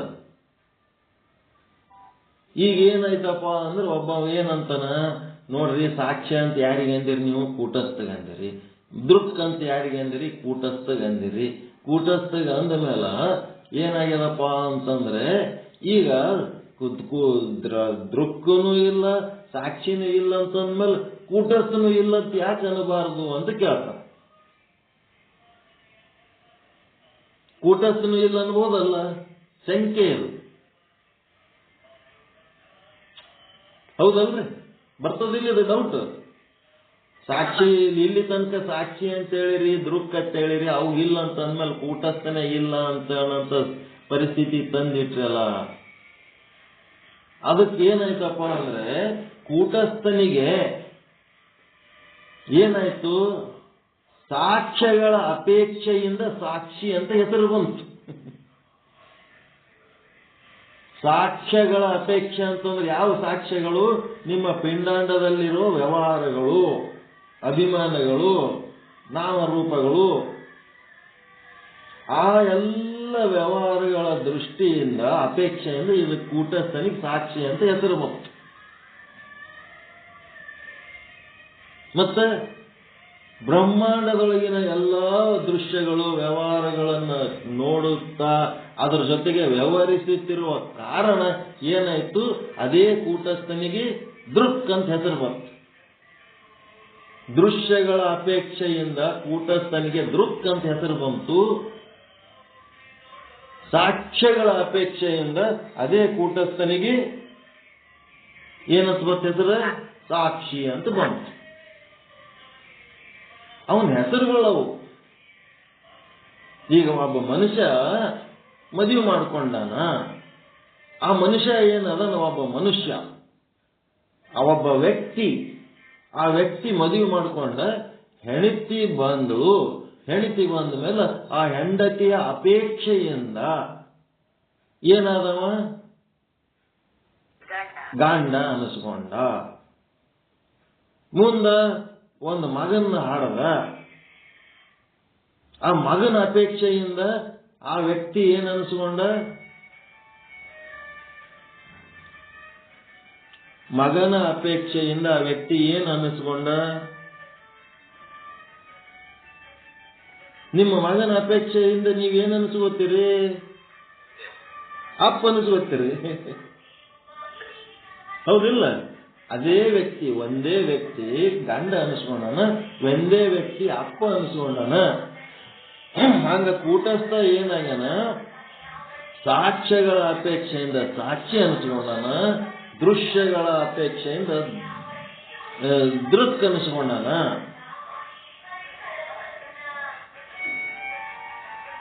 ಏನ್ ಮಾಡ್ಬೇಕೀಗ? ಈಗೇನಾಯ್ತು? ಅವನು ಹೆಂಡತಿ ಮತ್ತು ಮಗ ಎಲ್ಲೋ ಒಂದು ಕಡೆ ಹೋಗ್ತಾ ಇದ್ರು ಗಾಡಿ ಮೇಲೆ. ಹೋಗಾಗ ಆಕ್ಸಿಡೆಂಟ್ ಆಯ್ತು. ಅವನ ಹೆಂಡತಿ ಮಗ ಇಬ್ರು ಶಿವನ ಪಾದ ಸೇರಿಬಿಟ್ರು. ಅವರಿಬ್ರು ಶಿವನ ಪಾದ ಸೇರಿದ್ರು, ತಾಯಿ ಮಗ. ಈಗೇನದ? ಹೆಂಡತಿ ಇಲ್ಲದಕ್ಕೆ ಇವ ಏನು ಗಂಡದನೇನೀಗ? ಇಲ್ಲ. ಮಗ ಇಲ್ಲದಕ್ಕೆ ಇವ ಏನು ಅಪ್ಪ ಅದನೇನು? ಇಲ್ಲ. ಮತ್ತೆ ಗಂಡನೂ ಇಲ್ಲ ಮತ್ತು ಮಗನೂ ಇಲ್ಲ ಅಂತಂದ ಮೇಲೆ, ಅಪ್ಪನೂ ಆಗಿಲ್ಲ ಅಂತಂದ್ಮೇಲೆ ಆ ವ್ಯಕ್ತಿ ಅದನ್ನ ಇಲ್ಲ. ಏನ್ ಅವನು ಹೋಗ್ಬಿಟ್ನ? ಅವ ವ್ಯಕ್ತಿ ಏನದನ? ಕೂಟಸ್ಥ. ಆ ಕೂಟಸ್ಥನೇ ಬ್ರಹ್ಮ, ಸರ್ವಾಂತರ್ಯಾಮಿ ಬ್ರಹ್ಮ. ಅದಕ್ಕೆ ಇದನ್ನ ನಾವು ಗಟ್ಟಿಯಾಗಿ ತಿಳ್ಕೋಬೇಕ್ರಿ. ಇದು ತಿಳ್ಕೊಂಡದ್ದಕ್ಕ ಕೂಟಸ್ಥನಿಗೆ ದೃಕ್ ಎನ್ನುವ ಹೆಸರು ಏಕೆ ಬಂತು ಅಂತ ಕೇಳಿದ್ರೆ, ದೃಶ್ಯದ ಅಪೇಕ್ಷೆಯಿಂದ. ಕೂಟಸ್ಥನಿಗೆ ಸಾಕ್ಷ್ಯಗಳ ಅಪೇಕ್ಷೆಯಿಂದ ಸಾಕ್ಷಿ ಅಂತ ಹೆಸರು ಬಂತು. ಕೂಟಸ್ಥನಿಗೆ ಯಾವುದರ ಅಪೇಕ್ಷೆಯಿಂದ ಕೂಟಸ್ಥ ಅಂತ ಹೆಸರು ಬಂದಿಲ್ಲ. ಕೂಟಸ್ಥನಿಗೆ ಸಾಕ್ಷಿ ಮತ್ತ ದೃಕ್ ಅಂತೇಳಿ ಏನು ಹೆಸರು ಬಂದವಲ್ಲ, ಅವು ಸಾಕ್ಷ್ಯ ಮತ್ತು ಇನ್ನು ಯಾವುದು ದೃಶ್ಯಗಳ ಅಪೇಕ್ಷೆಯಿಂದ ಅವನಿಗೆ ಸಾಕ್ಷಿ ಮತ್ತ ಇನ್ನ ಒಂದು ಯಾವ್ದದು ದೃಕ್ ಅಂತ ಹೇಳಕ್ಕೆ ನಾನು ಹೆಸರು ಬಂತು. ಆದ್ರೆ ಕೂಟಸ್ಥ ಅಂತ ಯಾವುದರ ಅಪೇಕ್ಷೆಯಿಂದಲೂ ಬಂದಿಲ್ಲ. ಕೂಟಸ್ಥನಿಗೆ ಕೂಟಸ್ಥ ಅಂತ ಹೆಸರು, ಕೂಟಸ್ಥನಿಗೆ ಕೂಟಸ್ಥ ಅಂತ ಯಾವ್ದರ ಅಪೇಕ್ಷೆಯಿಂದ ಹೆಸರು ಬಂದಿಲ್ಲ. ಈ ಜರ ಗಾಡಿ ಮುಂದೋಲಿ ಮುನ್ಸಿಪಾಲಿಟಿ ಬಂಡಿ ಬಂದದ ಒಯ್ಲಕತ್ತ ಕಸ ಬೇಕ, ಎಷ್ಟು ಚಂದ ಹಾಡುಗಳು ಇರ್ತಾವ ಅವ್ರಿಗೆಲ್ಲ.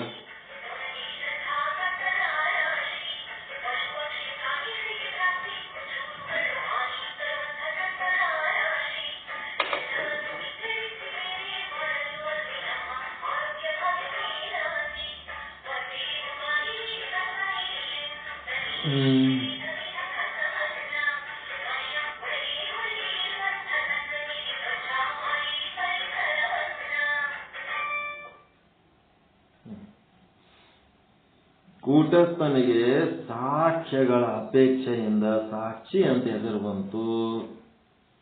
ಮತ್ತೆ ಕೂಟಸ್ಥನಿಗೆ ದೃಶ್ಯಗಳ ಅಪೇಕ್ಷೆಯಿಂದ ದೃಕ್ ಅಂತ ಹೆಸರು ಬಂತು. ಯಾವ ರೀತಿ ಒಬ್ಬ ವ್ಯಕ್ತಿಗೆ ಹೆಂಡತಿಯ ಅಪೇಕ್ಷೆಯಿಂದ ಗಂಡ ಅಂತಲೂ ಮಗನ ಅಪೇಕ್ಷೆಯಿಂದ ಅಪ್ಪ ಅಂತಲೂ ಹೆಸರು ಹೆಂಗ ಬಂತು ಹಂಗ. ಆದ್ರೆ ಆ ವ್ಯಕ್ತಿಯನ್ನ ಹೆಸರು ಎದರ ಅಪೇಕ್ಷೆಯಿಂದಲೂ ಬಂದಿಲ್ಲ. ಕೂಟಸ್ಥನಿಗೆ ಎದರ ಅಪೇಕ್ಷೆಯಿಂದಲೂ ಕೂಟಸ್ಥ ಅನ್ನುವ ಹೆಸರು ಬಂದಿಲ್ಲ. ಅದು ಕೂಟಸ್ಥನಿಗೆ ಕೂಟಸ್ಥ ಅನ್ನೋ ಹೆಸರು ಆರೋಪ ಅಲ್ಲ. ಕೂಟಸ್ಥನಿಗೆ ಸಾಕ್ಷಿ ಮತ್ತು ದೃಕ್ ಅನ್ನೋದು ಆರೋಪ. ಆದರೆ ಕೂಟಸ್ಥನಿಗೆ ಕೂಟಸ್ಥ ಎಂಬ ಹೆಸರು ಆರೋಪವಲ್ಲ. ಮನುಷ್ಯನಿಗೆ ಮನುಷ್ಯ ಎನ್ನದ ಹೆಸರು ಆರೋಪ ಏನ್ರಿ ಅದು. ಆ ಮನುಷ್ಯ ಬೇರೆ ಏನೇನಾರೇ ಆಗಿರ್ಬೋದು, ಅವೆಲ್ಲ ಅವನಿಗೆ ಬಂದ ಆರೋಪಗಳಿರ್ಬೋದು. ನಾಮ ರೂಪ ವಿದ್ಯೆ ಹುದ್ದೆಗಳವೆಲ್ಲ ಆರೋಪ. ಆದ್ರೆ ಮನುಷ್ಯನಿಗೆ ಮನುಷ್ಯ ಅನ್ನೋದು ಆರೋಪ ಏನದು. ಅದಕ್ಕೇನಂತಾರ? ಆರೋಪ ಅಲ್ಲದಕ್ಕೇನಂತಾರ? ಸ್ವಯಂ ಸಿದ್ಧ. ಕೂಟಸ್ಥನಿಗೆ ಕೂಟಸ್ಥ ಅನ್ನುವ ಹೆಸರೇನದು? ಸ್ವಯಂ ಸಿದ್ಧ. ಕೂಟಸ್ಥನಲ್ಲಿ ಸಾಕ್ಷಿ ಆರೋಪಿತವಾಗಿದೆ, ಕೂಟಸ್ಥನಲ್ಲಿ ದೃಕ್ ರೂಪ ಆರೋಪಿತವಾಗಿದೆ. ದೃಶ್ಯ ಇಲ್ಲ ಅಂದ ಕಾರಣ ದೃಕ್ ಇಲ್ಲ, ಸಾಕ್ಷ್ಯ ಇಲ್ಲ ಎನ್ನುವ ಕಾರಣ ಸಾಕ್ಷಿ ಇಲ್ಲ. ಆದರೆ ಕೂಟಸ್ಥ ಆತ್ಮನು ಶಾಶ್ವತವಾಗಿ ಇದ್ದಾನೆ.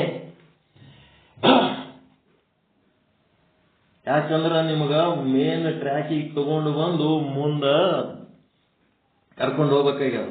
ಅದಕ್ಕೆ ಈ ಟ್ರ್ಯಾಕಿಗೆ ತಗೊಂಡ್ಬರ್ಲಕತ್ತೇನೆ. ನಿಮಗೆ ಮೊದಲು ನಿಮ್ದು ಸಾಧನೆ ಸಿದ್ಧಿ ಎಲ್ಲಿರ್ಬೇಕಂದ್ರೆ ಇಲ್ಲಿರ್ಬೇಕು. ಅದಕ್ಕ ಕೂಟಸ್ಥ ಎನ್ನುವ ಆತ್ಮ ಶಾಶ್ವತವಾಗಿದ್ದಾನೆ. ಹಿಂಗಿದ್ದೊತ್ನಾಗ ಅಲ್ಲಿ ಏನಾಯ್ತು? ಅಲ್ಲಿ ಬ್ರಹ್ಮಾಂಡನೂ ಇಲ್ಲ, ಪಿಂಡಾಂಡ ಇಲ್ಲ, ಜಗತ್ತಿಲ್ಲ. ಜಗತ್ತೇ ಇಲ್ಲ ಅಂತಂದ್ಮೇಲೆ ಬಂಧನ ಎಲ್ಲಿ ಬರ್ತದ? ಶಾಶ್ವತವಾದ ಕೂಟಸ್ಥ ಆತ್ಮ ಒಬ್ಬನೇ ಇದ್ದಾಗ ಅಲ್ಲಿ ಜನನ ಇಲ್ಲ, ಮರಣ ಇಲ್ಲ, ಸುಖ ಇಲ್ಲ, ದುಃಖ ಇಲ್ಲ, ಬಂಧನ ಇಲ್ಲ. ಎಲ್ಲಿಗೆ ಬಂಧ ಬರ್ತದ? ಬಂಧನೆ ಇಲ್ಲ ಅಂತಂದ್ಮೇಲೆ ಅಲ್ಲಿ ಮೋಕ್ಷ ಇರ್ಲಕ್ ಸಾಧ್ಯ ಅದ ಏನು? ಬಂಧ ಇಲ್ಲ ಅಂತಂದ್ರೆ ಮೋಕ್ಷ ಇರ್ಲಕ್ ಸಾಧ್ಯ ಅದ ಏನ್ರಿ? ಆ ಬಂಧ ನಿವೃತ್ತಿಗೋಸ್ಕರ ಮೋಕ್ಷ ಸಾಧನೆ ಮಾಡ್ತೀನಿ, ಬಂಧ ನಿವೃತ್ತಿಗೋಸ್ಕರ ಮೋಕ್ಷ ಸಾಧನೆ ಮಾಡ್ತೀನಿ ಅಂತಂದ್ರ ಈ ಬಂಧನೆ ಇಲ್ಲ ಅಂದ್ರೆ ಯಾರು ಮೋಕ್ಷ ಸಾಧನೆ ಮಾಡ್ತಾರೆ? ಹೆಂಗ? ಅದೇ ಜೈಲ್ನಾಗ ಬೀಳಾರ್ದವನಿಗೆ ಬಿಡಿಸ್ತೀನಿ ಅಂದಂಗದ ಈಗ.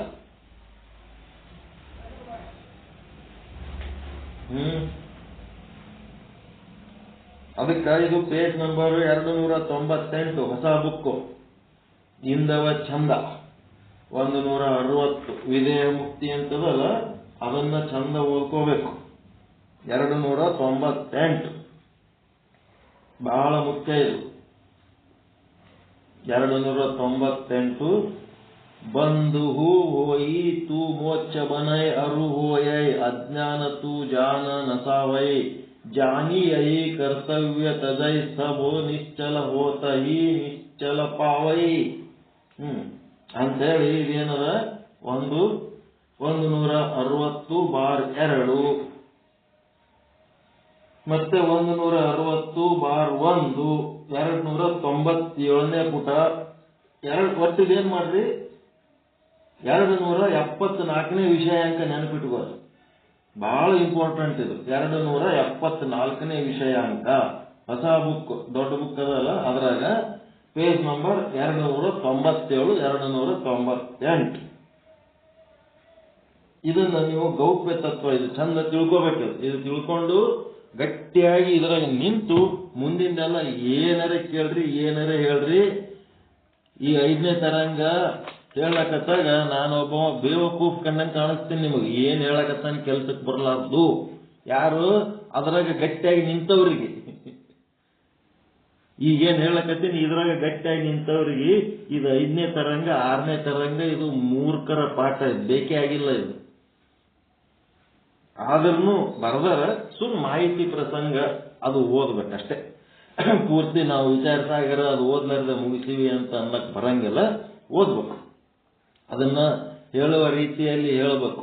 ಗಂಡು ಹೆಣ್ಣು ಏನೇನೋ ಬರ್ದಾರ, ಅದು ಗಂಡು ಹೆಣ್ಣು ಸಂಬಂಧ ಇಲ್ಲ. ಶರೀರ ಮತ್ತು ಮನಸ್ಸು ಇವುಗಳ ವ್ಯವಹಾರ ಹೆಂಗ್ ನಡೀತದ ಅನ್ನೋದ್ರ ಬಗ್ಗೆ ಅಲ್ಲಿ ಅದನ್ನ ಚಂದ ಶಾಸ್ತ್ರೀಯವಾಗಿ ಹೇಳೋಂಥದ್ದು ಒಂದು ಪದ್ಧತಿ ಅದ. ಅದ್ರ ಪ್ರಕಾರ ಅದು ಏನ್ ಹೇಳ್ಬೇಕು ಹೇಳ್ತೀವಿ. ಈಗೇನಂದ್ರೆ ನೀವು ಎಲ್ಲಿ ನಿಲ್ಲಬೇಕು ಅನ್ನೋದು ನಿಮ್ಮ ಸ್ಟ್ಯಾಂಡ್ ಗಟ್ಟಿಯಾಗಿ ಎಲ್ಲಿರ್ಬೇಕು, ಇಲ್ಲಿ ಇರ್ಬೇಕು. ನೀವು ಇಲ್ಲಿದ್ದೇನ್ಬೇಕು, ಕೂಟಸ್ಥ, ನಾನು ಕೂಟಸ್ಥ, ನಾನು ಕೂಟಸ್ಥ, ನಾನು ಕೂಟಸ್ಥ. ಜಗತ್ತಿನೊಳಗಿನ ದೃಶ್ಯಗಳನ್ನ ನೋಡಬೇಕು ಅಂದ್ರೆ ಆ ದೃಶ್ಯಗಳೆಲ್ಲ ಮಿಥ್ಯ. ಅದು ಕಾಂಗ್ರೆಸ್ ಪಕ್ಷ ಇರ್ಬೋದು, JDS ಇರ್ಬೋದು, BJP ಇರ್ಬೋದು, ಯತ್ನಾಳ್ ಇರ್ಬೋದು, ಮತ್ತಾರಿರ್ಬೋದು. ಯಾರು ಇನ್ನೊಬ್ಬ MLA ಬಿಜಾಪುರದ ಎಂತ ಪಾಟೀಲ ಏನಲ್ರಿ, ಯಾರ್ಯಾರು ಗುದ್ದಾಟ ನಡೆದ ಕನ್ನೇರಿ ಸ್ವಾಮಿ ಇರ್ಬೋದು, ಮತ್ತೆ ಯಾವ ಸ್ವಾಮಿಗಳು ಇರ್ಬೋದು. ಎಲ್ಲ ದೃಶ್ಯ ಮಿಥ್ಯ ಮಿಥ್ಯ ಮಿಥ್ಯ. ಅವ್ರೆಲ್ಲರಿಗಿಂತ ನೀವು ಬಹಳ ದೊಡ್ಡವರು. ಕೂಟಸ್ಥ ಸ್ವರೂಪ ಯಾರು ತಾಳ್ಕೊತೀರಿ ಅವ್ರೆಲ್ಲರಿಗಿಂತ ಬಹಳ ದೊಡ್ಡವರು. ಅದು ಯಾವುದು ದೊಡ್ಡದಲ್ಲ, ಅವು ಯಾವ ವಿಷಯನೂ ದೊಡ್ಡವಲ್ಲ ಕೂಟಸ್ಥ ಸ್ವರೂಪನಿಗೆ. ಅವ ಹೆಂಗ್ ಗೊತ್ತ ನೋಡ್ರಿ, ಕೂಟಸ್ಥ ತಣ್ಣರಿ ಜಗತ್ತು ಏನ್ ದಕ್ಕದಲ್ಲಿ ಅವ ಏನಾರ ಇಂಟರ್ಫಿಯರ್ ಯಾಕೆ ಹಿಂಗ್ಯಾಕಂತ ಬರ್ತಾನೆ ಎದುರಿಗಾರ. ಬ್ರಹ್ಮ ಏನ್ ನಡೀತಿದ್, ಹಿಂಗ್ಯಾಕ್ ಮಾಡ್ಲಿಕ್ಕಿದ ಕೇಳನೇನೆ ಅಂದಾರ. ಯಾರ್ಯಾರು ಏನೇನ್ ಮಾಡ್ಬೇಕಂತ ಬಂದಾರ ಮಾಡ್ಕೋತದಾರ. ಎಲ್ಲ ಬ್ರಹ್ಮನ ಲೀಲೆಗಳೇ ಅದಾವ. ಬ್ರಹ್ಮನ ಲೀಲೆಗಳೇ ಜಗತ್ತಿನೊಳಗೆ ಅದೊಂದು ನಾಟಕ ನಡೆದದ. ಅದನ್ನೊಂದು ನಾಟಕ ನೋಡ್ದಂಗೆ ನೋಡ್ಕೋತ ಕುಂದಿರ್ಬೇಕು. ಬಿಜಾಪುರ ಮೇಲೆ ಹೆಸರು ಏನಲ್ರಿ ಅವ್ರದ್ದು, ಯತ್ನಾಳ್ ಒಬ್ಬ ಆಯ್ತು, ಇನ್ನೊಬ್ಬ ಆ ಕಡೆ ಅವ್ರ ಪಕ್ಷದಾಗ ಅದನಲ್ಲ MB ಪಾಟೀಲ್. ಅವ್ರದ್ದೊಂದು ಪಾತ್ರ ಈ ನಾಟಕ, ಜಗತ್ತಿನ ನಾಟಕದಾಗ ಅವ್ರದ್ದು ಒಂದು ಪಾತ್ರ, ಯತ್ನಾಳನ್ನೊಂದು ಪಾತ್ರ ಅಷ್ಟೇ. ಕನ್ನೇರಿ ಸ್ವಾಮೀಜಿದೊಂದು ಪಾತ್ರ. ಮತ್ತೆ ಯಾರು ಕಣ್ಣಿಲ್ಲ ಸ್ವಾಮಿ ಒಬ್ಬ ಅದಲ್ಲ, ಅವ್ರದ್ದೊಂದು ಪಾತ್ರ. ಇನ್ನೊಬ್ಬ ನಾಟಕ ಮಾಡೋ ಸ್ವಾಮಿ ಯಾರ ನಾಟಕ ಕಂಪನಿಗೆ ಸ್ವಾಮಿಗಳೊಬ್ರು ಅದಾರ, ಆ ಬಾಲ್ಕಿ ಸ್ವಾಮಿಗಳು ಅದಾರ. ಎಲ್ಲರದ್ದು ಒಂದೊಂದು ಪಾತ್ರ, ಓಸು ಮಂದಿ ಒಂದೊಂದು ಪಾತ್ರ ಈ ಜಗತ್ತಿನೊಳಗೆ ಒಂದು ನಾಟಕ ನೋಡ್ಬೋದು. ನೋಡಿ ಎಂಜಾಯ್ ಮಾಡ್ಕೊತಿರ್ಬೇಕಷ್ಟೇ. ಜಗತ್ತೇ ಇಲ್ಲ ಅಂದ್ಮೇಲೆ ಅದು ಹಾಳಾಗ್ತದಂದ್ರೆ ಏನದ, ಉದ್ಧಾರ ಆಗ್ತದಂದ್ರೆ ಏನದ, ಅದ್ರಾಗ ಏನ್ ಅರ್ಥ ಅದ ಅಂದ್ರೆ ಏಸ್ ಮಂದಿ ಜಗತ್ತಿಗೆ ತೆಕ್ಕಿಗಿದ್ದು ತಾವೇ ಹಾಳಾಗಿ ಹೋಗ್ಯಾರ ಹೊರತು ಜಗತ್ತಿಗೆ ಏನು ಮಾಡಕ್ಕಾಗಿಲ್ಲ. ಅದು ಹೆಂಗಿರ್ಬೇಕು ಹಂಗೆ ಅದು. ಅದಕ್ಕೆ ಇದು ಕೂಟಸ್ಥ ಅನ್ನೋದೇನದ ಸ್ವಯಂ ಸಿದ್ಧ ಅದ. ಇದಕ್ಕ ಕೂಟಸ್ಥನಲ್ಲಿ ಸಾಕ್ಷಿ ಆರೋಪ ಆಗ್ಯದ, ಮತ್ತೆ ಕೂಟಸ್ಥನಲ್ಲಿಯೇ ದೃಕ್ ರೂಪ ಆರೋಪ ಆಗ್ಯದ. ದೃಶ್ಯ ಇಲ್ಲ ಅಂದ ಕಾರಣ ಅಲ್ಲಿ ದೃಕ್ ಇಲ್ಲ, ಸಾಕ್ಷ್ಯ ಇಲ್ಲ ಕಾರಣ ಅಲ್ಲಿ ಸಾಕ್ಷಿ ಇಲ್ಲ. ಅಲ್ಲಿ ಕೂಟಸ್ಥ ಆತ್ಮನೊಬ್ಬನೇ ಶಾಶ್ವತವಾಗಿ ಇದ್ದಾನೆ, ಅಲ್ಲಿ ಬಂಧನೇ ಇಲ್ಲ, ಬ್ರಹ್ಮಾಂಡ ಪಿಂಡಾಂಡಗಳೇ ಇಲ್ಲ ಅಂತಂದ್ಮೇಲೆ ಎದರು ಬಂಧ ಅದ? ಬಂಧನೂ ಇಲ್ಲ, ಬಂಧ ಇಲ್ಲ ಅಂದ್ರೆ ಮೋಕ್ಷ ಇಲ್ಲ. ಮತ್ತ ಮೋಕ್ಷ ಬಂಧ ಅಂತ ಹೇಳಿ ನಾ ಬಂಧದಿಂದ ಮೋಕ್ಷ ಪಡ್ಕೊಳ್ಳಕತ್ತ ಸಾಧನೆ ಮಾಡ್ಲಕತ್ತೀನಿ. ಇದು ಮನುಷ್ಯ ಜನ್ಮದ ಕರ್ತವ್ಯ. ಆ ಕರ್ತವ್ಯನೂ ಇಲ್ಲ. ಯಾವನು ಕೂಟಸ್ಥ ಅಂತ ತಿಳ್ಕೊಂಡಿರ್ತಾನ ಅವನಿಗೆ ಮೋಕ್ಷ ಸಾಧನೆ ಕರ್ತವ್ಯನೂ ಇಲ್ಲ. ಈ ಕರ್ತವ್ಯ ತ್ಯಾಗ ಮಾಡಬೇಕು, ಕೂಟಸ್ಥ ಸ್ವರೂಪ ಆಗಬೇಕು, ಈ ಕರ್ತವ್ಯ ತ್ಯಾಗ ಮಾಡಬೇಕು. ಈ ಸ್ಟೇಜಿಗೆ ಬರ್ಬೇಕು ನಾವು. ಪರಮಾನಂದ ಪ್ರಾಪ್ತಿ, ಸರ್ವ ದುಃಖ ನಿವೃತ್ತಿ ಯಾರಿಗೆ? ಜೀವಾತ್ಮರಿಗದು, ಜೀವಭಾವ ಉಳ್ಳವರಿಗೆ. ಯಾರು ಕೂಟಸ್ಥ ಆಗ್ಯಾರ ಅವ್ರಿಗೆ ಬೇಕೇನಿದು ಪರಮಾನಂದ ಪ್ರಾಪ್ತಿ. ಪರಮಾನಂದ ಸ್ವರೂಪನೇ ಅದರ, ಸರ್ವ ದುಃಖ ನಿವೃತ್ತಿನೇ ಅದರ. ಅವ್ರಿಗೆ ಬೇಕೇನಿದು ಆಶೀರ್ವಾದ? ಹೀಗಾಗಿ ಈ ಕರ್ತವ್ಯ ತ್ಯಾಗ ಮಾಡೋಂಥದ್ದು ಸ್ಥಿತಿಗೆ ಬರ್ಬೇಕು ನಾವು. ಇದು ನನ್ನ ಕರ್ತವ್ಯ. ಮನುಷ್ಯ ಜನ್ಮಕ್ಕೆ ಬಂದ ಮೇಲೆ ಧರ್ಮ, ಅರ್ಥ, ಕಾಮ, ಮೋಕ್ಷ ಮಾಡ್ಕೋಬೇಕು. ಇದು ಮೋಕ್ಷ ಮಾಡ್ಕೋಬೇಕು, ಅದು ಮಾಡ್ಕೋಬೇಕು, ಇದು ಮಾಡ್ಕೋಬೇಕು. ಆಯ್ತು, ಮಾಡ್ಕೊಂಡು ಎಲ್ಲಿಗೆ ಮುಟ್ಟಬೇಕು? ಕೂಟಸ್ಥನಾಗಬೇಕು. ಕೂಟಸ್ಥ ಸ್ವರೂಪಕ್ಕೆ ಬಂದು ಸಾಕ್ಷಿ ಮತ್ತು ದೃಶ್ಯಗಳನ್ನೆಲ್ಲ ನಿತ್ಯ ಅಂತ ತಿಳ್ಕೊಂಡು ಅಲ್ಲಿರೋದು ಒಂದೇ ಒಂದು ಬ್ರಹ್ಮ ಅನ್ನೋದು ಸತ್ಯ, ನಾಮ ರೂಪ ಅವೆಲ್ಲ ಬಿಟ್ಟು ನೋಡಂಥದ್ದು ಕಲಿಬೇಕು. ಕಲಿತು ನಿಶ್ಚಯ ಮಾಡ್ಕೊಂಡು ಮೋಕ್ಷ ಸಾಧನೆ ಮಾಡಬೇಕು. ಮತ್ತೆ ಏನದಪ್ಪ ಅಂತಂದ್ರೆ ಈ ಜಗತ್ತಿನೊಳಗ ಬ್ರಹ್ಮ ಅನ್ನೋದು ಒಂದೇ ಅದ. ಈ ನಾಮರೂಪಗಳನ್ನ ನೋಡುವುದು ಇದು ಅಜ್ಞಾನ ಅಂತ. ಅಜ್ಞಾನನೇ ಇಲ್ಲ ಅಲ್ಲಿ. ಆ ಅಜ್ಞಾನ ಕಳೆದಕ್ಕೊಂದು ಜ್ಞಾನ ಅಂತ ಮತ್ತೆ ಅಜ್ಞಾನನೇ ಇಲ್ಲಲ್ಲಿ. ಜಗತ್ತೇ ಇಲ್ಲ, ಬ್ರಹ್ಮಾಂಡ ಇಲ್ಲ, ಪಿಂಡಾಂಡ ಇಲ್ಲ. ಬ್ರಹ್ಮಾಂಡ ಪಿಂಡಾಂಡ ಅಂತ ನೋಡಿದ್ರೆ ಅಜ್ಞಾನ. ಆ ಬ್ರಹ್ಮಾಂಡ ಪಿಂಡಾಂಡಗಳನ್ನ ನೋಡೋದು ಬಿಟ್ಟು ಬ್ರಹ್ಮ ಅಂತ ನೋಡಿದ ಮೇಲೆ ಅಲ್ಲಿ ಅಜ್ಞಾನನೂ ಇಲ್ಲ. ಆ ಅಜ್ಞಾನ ಕಲೀಲಕ್ಕೆ ಅಲ್ಲಿ ಒಂದು ಜ್ಞಾನ ಅನ್ನೋದು ಇಲ್ಲ. ಈ ಜ್ಞಾನ ಸಂಪಾದನೆ ಮಾಡಬೇಕು. ಇದು ಮನುಷ್ಯ ಜನ್ಮಕ್ಕೆ ಬಂದ ಮೇಲೆ ಜ್ಞಾನಿಯಾಗಿ ಹೋಗ್ಬೇಕು. ಅದು ನನಗೆ ಯೋಗ್ಯವಾಗಿರುತ್ತದೆ. ಜ್ಞಾನಿಯಾಗಬೇಕಾಗಿದ್ದು ಯೋಗ್ಯವಾಗಿರುತ್ತದೆ. ಇದು ನನ್ನ ಕರ್ತವ್ಯ ಅಂತೇಳಿ ತಿಳ್ಕೊತೀವಲ್ಲ. ಅಲ್ಲಿ ಅಜ್ಞಾನನೂ ಇಲ್ಲ, ಜ್ಞಾನನೂ ಇಲ್ಲ ಅಂತಂದ್ಮೇಲೆ ಏನ್ ಕರ್ತವ್ಯ? ಈ ಕರ್ತವ್ಯವನ್ನು ತ್ಯಾಗ ಮಾಡುವ ಸ್ಥಿತಿಗೆ ಮುಟ್ಟಬೇಕು. ಇವೆಲ್ಲ ಏಕೆ ಅಂತ ಕೇಳಿದರೆ ಈ ಲೋಕ ಮತ್ತು ಪರಲೋಕಗಳು ಏನದವಂದ್ರೆ ತುಚ್ಛವಾಗಿವೆ. ಇಹಲೋಕ ಪರಲೋಕಗಳು ಅಂತೇಳಿ ನಮ್ಮ ಕಲ್ಪನೆ ಏನದ? ಬ್ರಹ್ಮ ಇರೋದು ಒಂದೇ ಒಂದು ಆದ. ಈ ಬ್ರಹ್ಮ ಅನ್ನೋ ಒಂದೇ ಒಂದು ವಸ್ತುವಿನಲ್ಲಿ ನಾವು ಇಹಲೋಕ ಅಂತ ಒಂದು ಆರೋಪ ಮಾಡೀವಿ ಬ್ರಹ್ಮನಲ್ಲಿ, ಇನ್ನ ಒಂದು ಪರಲೋಕ ಅಂತ ಆರೋಪ ಮಾಡೀವಿ. ಅವೆರಡು ಹೆಂಗದವ? ತುಚ್ಛವಾಗಿವೆ. ಹೆಂಗ್ ತುಚ್ಛ ಅದಾವ ಅಂದ್ರೆ ಆಕಾಶದ ಪುಷ್ಪದಂತೆ, ಮೊಲದ ಕೋಡಿನಂತೆ, ಬಂಜೆಯ ಮಗನಂತೆ ಇಲ್ಲದ್ದು ಆರೋಪ ಮಾಡೀವಿ ನಾವು. ಶತ್ರು ಅಂತ ಒಬ್ಬನು ಇದ್ದರೆ ಆ ಶತ್ರುವನ್ನ ನಾಶ ಮಾಡುವುದು ಕರ್ತವ್ಯವಾಗಿ ಇರುತ್ತಿತ್ತು. ಅಲ್ಲಿ ಶತ್ರುನೇ ಇಲ್ಲ ಅಂತಂದ್ಮೇಲೆ ಶತ್ರು ನಾಶ ಮಾಡೋ ಕರ್ತವ್ಯ ಎಲ್ಲಿಂದ ಬರ್ತದ? ಅಜ್ಞಾನ ಅನ್ನೋದಿತ್ತು ಅಂತಂದ್ರೆ ಅಜ್ಞಾನ ನಾಶ ಮಾಡುವುದಕ್ಕ ಒಂದು ಜ್ಞಾನ ಸಂಪಾದನೆ ಮಾಡ್ಬೇಕಂತ ಕರ್ತವ್ಯ ಇರ್ತಿತ್ತು. ಅಲ್ಲಿ ಅಜ್ಞಾನನೇ ಇಲ್ಲ ಅಂತಂದ್ರೆ ಜ್ಞಾನ ಸಂಪಾದನೆಯ ಕರ್ತವ್ಯ ಎಲ್ಲಿಗೆ ಬರ್ತದ? ಹೀಗಾಗಿ ಆತ್ಮನಲ್ಲಿ, ಜೀವನಲ್ಲಿ ಬಂಧವೇ ಇಲ್ಲ ಮತ್ತು ಬಂಧದ ನಿಮಿತ್ತವಾಗಿ ಅದರ ನಿವೃತ್ತಿಗಾಗಿ ಮೋಕ್ಷ ಸಾಧನೆ ಎನ್ನುವುದು ಇರುವುದಿಲ್ಲ.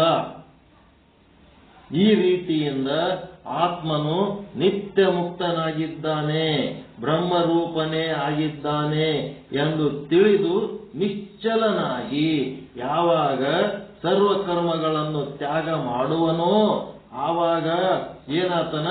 ಕ್ರಿಯಾರಹಿತವಾದ ಬ್ರಹ್ಮಸ್ವರೂಪ. ಕ್ರಿಯಾರಹಿತವಾದ ಬ್ರಹ್ಮಸ್ವರೂಪ ಅಂದ್ರೆ ವಿದೇಹ ಮುಕ್ತಿ. ಕ್ರಿಯಾಸಹಿತವಾದ ಬ್ರಹ್ಮಸ್ವರೂಪ. ಬ್ರಹ್ಮಾಂಡ ಪಿಂಡಾಂಡಗಳೆಲ್ಲ ಕ್ರಿಯಾಸಹಿತದವು, ಆಕ್ಟಿವ್ ಅದಾವ. ಅವು ಆಕ್ಟಿವ್ ಇದ್ರ ಅವೆಲ್ಲ ಆಕ್ಟಿವಿಟೀಸ್ ಎದರದು ನಡೆದವ? ಬ್ರಹ್ಮನಿಂದಲೇ ನಡೆದವ. ಬ್ರಹ್ಮದನಂತ ನಡೆದವ ಅಂತ ತಿಳ್ಕೊಂಡ್ರೆ ಅದು ಸದೇಹ ಮುಕ್ತಿ, ಜೀವನ್ ಮುಕ್ತಿ. ಯಾವಾಗ ಆ ಎಲ್ಲ ಆಕ್ಟಿವಿಟೀಸ್ ಏನ್ ನಡೆದವ ಅವೆಲ್ಲನೂ ಸುಳ್ಳು ಅದಾವತ್ತೆ, ಅದಕ್ಕೂ ದಾಟಿ ಹೋಗ್ಬೇಕು ನಾವು. ಆ ಆಕ್ಟಿವಿಟೀಸ್ ಸುಳ್ಳು, ಅಲ್ಲಿ ಏನದಾವ ಅವೆಲ್ಲ ಸುಳ್ಳು ಅಂತೇಳಿ ಸದೇಹ ಮುಕ್ತಿಗಿಂತ ಮುಂದೆ ನಿಶ್ಚಲ ಆಗ್ಬೇಕು, ವಿಧೇಯ ಮುಕ್ತಿ ಆಗ್ಬೇಕು. ಯದ್ಯಪಿ ಆತ್ಮನು ಜ್ಞಾನಕ್ಕಿಂತಲೂ ಪೂರ್ವದಲ್ಲಿ ಬ್ರಹ್ಮರೂಪನೇ ಇದ್ದಾನೆ, ಆದರೆ ಆತ್ಮನು ಏನ್ ಮಾಡ್ಕೊಂಡನಪ್ಪ ಅಂತಂದ್ರೆ ತನ್ನ ಸ್ವರೂಪದ ವಿಸ್ಮೃತಿಯ ಕಾರಣ ಏನಾಗ್ಯಾನ, ಕರ್ತೃ ಮತ್ತು ಭೋಕ್ತೃ ಆಗಿ ಕುಂತು ಬಿಟ್ಟಾನ.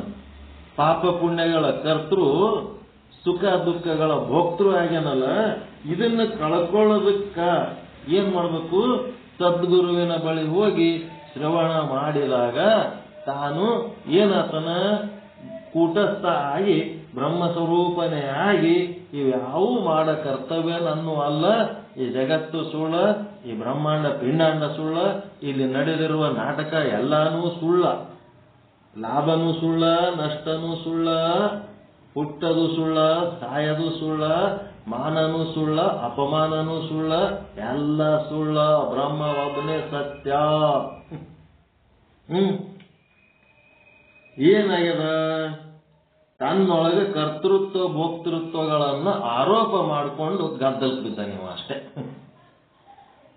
ಕರ್ತೃತ್ವ ಭೋಕ್ತೃತ್ವ ಮಾಡ್ಕೊಳಕ ಹೋಗಿ ಗದ್ದಲಕ್ಕೆ ಬಿದ್ದಾನೆ. ಇದು ನಂದು ಕರ್ತವ್ಯನೂ ಅಲ್ಲ, ಇದು ಭೋಗ ನಂದು ಅಲ್ಲ ಅಂತೇಳಿ ಅದರಿಂದ ಸಿಡಿದು ನಿಂದಿರ್ಬೇಕಾಗ್ಯದ. ಇಲ್ಲಿ ನಾವು ಗಟ್ಟಿಯಾಗಿ ಈ ಸಾಧನೆ ಮಾಡ್ತಾ ಮಾಡ್ತಾ ಮಾಡ್ತಾ ಉಳಿದು ವಿಚಾರ ಸಾಗರ ಓದ್ಬೇಕು. ಇಲ್ಲಿ ಏನಾಗ್ಯದ, ಅಷ್ಟ ಸಿದ್ಧಿ ಅಂತ ಬಂದದ್ದಕ್ಕೆ ನಾನು ಅದ್ರ ಕೌಂಟರ್ ಕೊಡೋದಕ್ಕೆ ಇದನ್ನ ಹೇಳಿದೆ. ನಾನು ಇವೆಲ್ಲ ಫಾಲ್ತು ದಂಧಗಳು ಬಿಟ್ಟು ನೀವೇನ್ ಮಾಡ್ಬೇಕು, ಮೋಕ್ಷ ಸಾಧನೆಯಲ್ಲಿ ತೊಡಗಿರಬೇಕು. ಇಷ್ಟೆಲ್ಲ ಅಷ್ಟಸಿದ್ಧಿ ಮೋಕ್ಷ ಸಾಧನೆ ಮಾಡಿದರೂ ಸಹಿತ ಅವನು ಏನ್ ಮಾಡ್ತಾನಪ್ಪ ಅಂತಂದ್ರೆ ಹೆಣ್ಣಿನ ಬಳಿ ಹೋಗ್ತಾನ,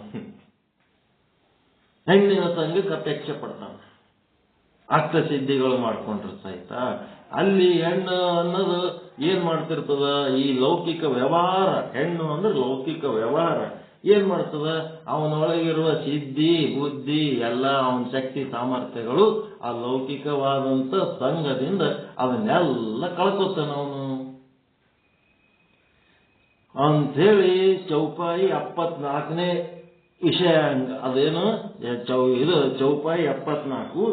75ನೇದೇನದ, ಇಷ್ಟೆಲ್ಲ ಸಿದ್ಧಿ ಪುರುಷ ಇದ್ರೂ ಸಹಿತ, ತ್ರಿಕಾಲ ಜ್ಞಾನಿ ಇದ್ರೂ ಸಹಿತ, ಪವಾಡ ಪುರುಷ ಇದ್ರೂ ಸಹಿತ ಇವನ್ ಹೆಂಗದಂದ್ರ ಜೂ ಕಿಸಾನ ಬೇಲನ ಮೇ ಮಾಶಹಿ ಫಿರತ ಲೇತ ನಿಚೋರಿ ಪಿಯಾಶಹಿ ಬಾರ ಬಾರ ಬೇಲ ಮೇ ದಾರಹಿ ವೈ ಅಸಾರ ದಡ್ಡ ತಬ ಜಾರಹಿ ಅಂತಂದ್ರೆ ಹೆಂಗಾತಾನ ಇವ, ಎಂತ ದಡ್ಡ ಇದ್ದಂಗ ಆತಾನೆ. ಹೆಂಗಾತಾನಪ್ಪ ಅಂತಂದ್ರೆ ಈ ಭೋಗಗಳು ಏನೋ ಒಂದು ಕ್ಯೂರಿಯಾಸಿಟಿ ಒಂದು ಸಾರಿ ಬಿಟ್ಟು ಅವನೇನ್ ಮಾಡ್ತಾನ, ಪ್ರತಿ ಬಾರಿ ನಿತ್ಯ ನಿತ್ಯ ಅದೇ ಭೋಗ ಮಾಡ್ತಾನ. ಅದೇ ಭೋಗ ನಿತ್ಯ, ಪ್ರತಿನಿತ್ಯ ಭೋಗ. ಇಷ್ಟೆಲ್ಲ ಸಿದ್ಧಿ ಪುರುಷ ಸಾಧಕ ಇದ್ರೂ ಸಹಿತ ಅವನು ಭೋಗದೊಳಗ ನಿತ್ಯ ನಿತ್ಯ ಮತ್ತೆ ಮತ್ತೆ ಮತ್ತೆ ಅದೇ ಭೋಗದೊಳಗ ಬೀಳ್ತಾನಲ್ಲ. ಅವನ್ ಹೆಂಗಾತನಪ್ಪ ಭೋಗದೊಳಗ ಬಿದ್ದು ಅಂತಂದ್ರೆ ಏನಾತನ, ಈ ಕಬ್ಬಿನ ಹಾಲು ಕುಡಿಬೇಕಂತ ಹೋಗಿರ್ತೀರಿ ನೋಡ್ರಿ, ಕಬ್ಬಿನ ರಸ ಕುಡಿಬೇಕಂತ ಗಾಣ. ಅವ ಏನ್ ಮಾಡ್ತಾನ, ಕಬ್ಬು ತಗೊಂಡು ಗಾಣದಾಗ ಮೊದಲು ಹಾಕ್ತಾನ, ಮೊದಲು ಒಂದ್ ಸ್ವಲ್ಪ ಬರ್ತವ, ಆಮೇಲೆ ಏನ್ ಮಾಡ್ತಾನ, ಅದನ್ನ ಮಡಚಿ ಮಡಚಿ ಮಡಚಿ ಒಂದು 3-4 ಸಾರಿ ಹಾಕ್ತಾನ. ಮೇಲ ಮೇಲ ಮೇಲ ಹಾಕಿದ್ಮೇಲೆ ಅದು ಏನಾಗ್ತದ, ಒಟ್ಟು ಕಬ್ಬಿನ ಸಿಪ್ಪಿ ಒಂದ್ ಕಡೆ, ರಸ ಒಂದ್ ಕಡೆ ಆಗಿಬಿಡ್ತದ. ತನ್ನ ರಸ ಎಲ್ಲ ಕಳ್ಕೊಂಡು ಏನಾತನ, ದಡ್ಡ ಅಂದ್ರೆ ಕಬ್ಬಿನ ಪೆಂಡಿಯನ್ನ ಅಸಾರವಾಗಿ ಬಿಡ್ತದಲ್ಲ, ಯಾವ ರೀತಿ ಅದು ಕಬ್ಬಿನ ಪೆಂಡಿ ಅಸಾರವಾಗಿ ಬಿಡ್ತದ. ಮತ್ತ ಅದು ಕಬ್ಬಿನ ಸಿಪ್ಪಿ ಒಣಗಿದ ಮೇಲೆ ಅದಕ್ಕೆ ಏನ್ ಮಾಡ್ತಾರ, ಕಬ್ಬಿನ ಸಿಪ್ಪಿ ಒಣಗಿದ್ದೇನ್ ಮಾಡ್ತಾರೆ, ಸುಡುತ್ತಾರ. ಬೆಂಕಿ ಹಾಕ್ತಾರ ಅದಕ್ಕೆ, ಅದ್ರಲಿಂತ ಕಾಸ್ತಾರ. ಅದು ಏನ್ ಬಿಸಿ ಬೇಕಾದ್ ಒಂಥರ ಸೌದೆಗಟ್ಲೆ ಯೂಸ್ ಮಾಡ್ತಾರ. ಹಂಗ ಇದು ಅಸಾರಾಗಿ ಬೆಂಕಿಗೆ ಹೋಗಿ ಬೀಳೋ ರೀತಿ ಆಗಿಬಿಡ್ತಾನ.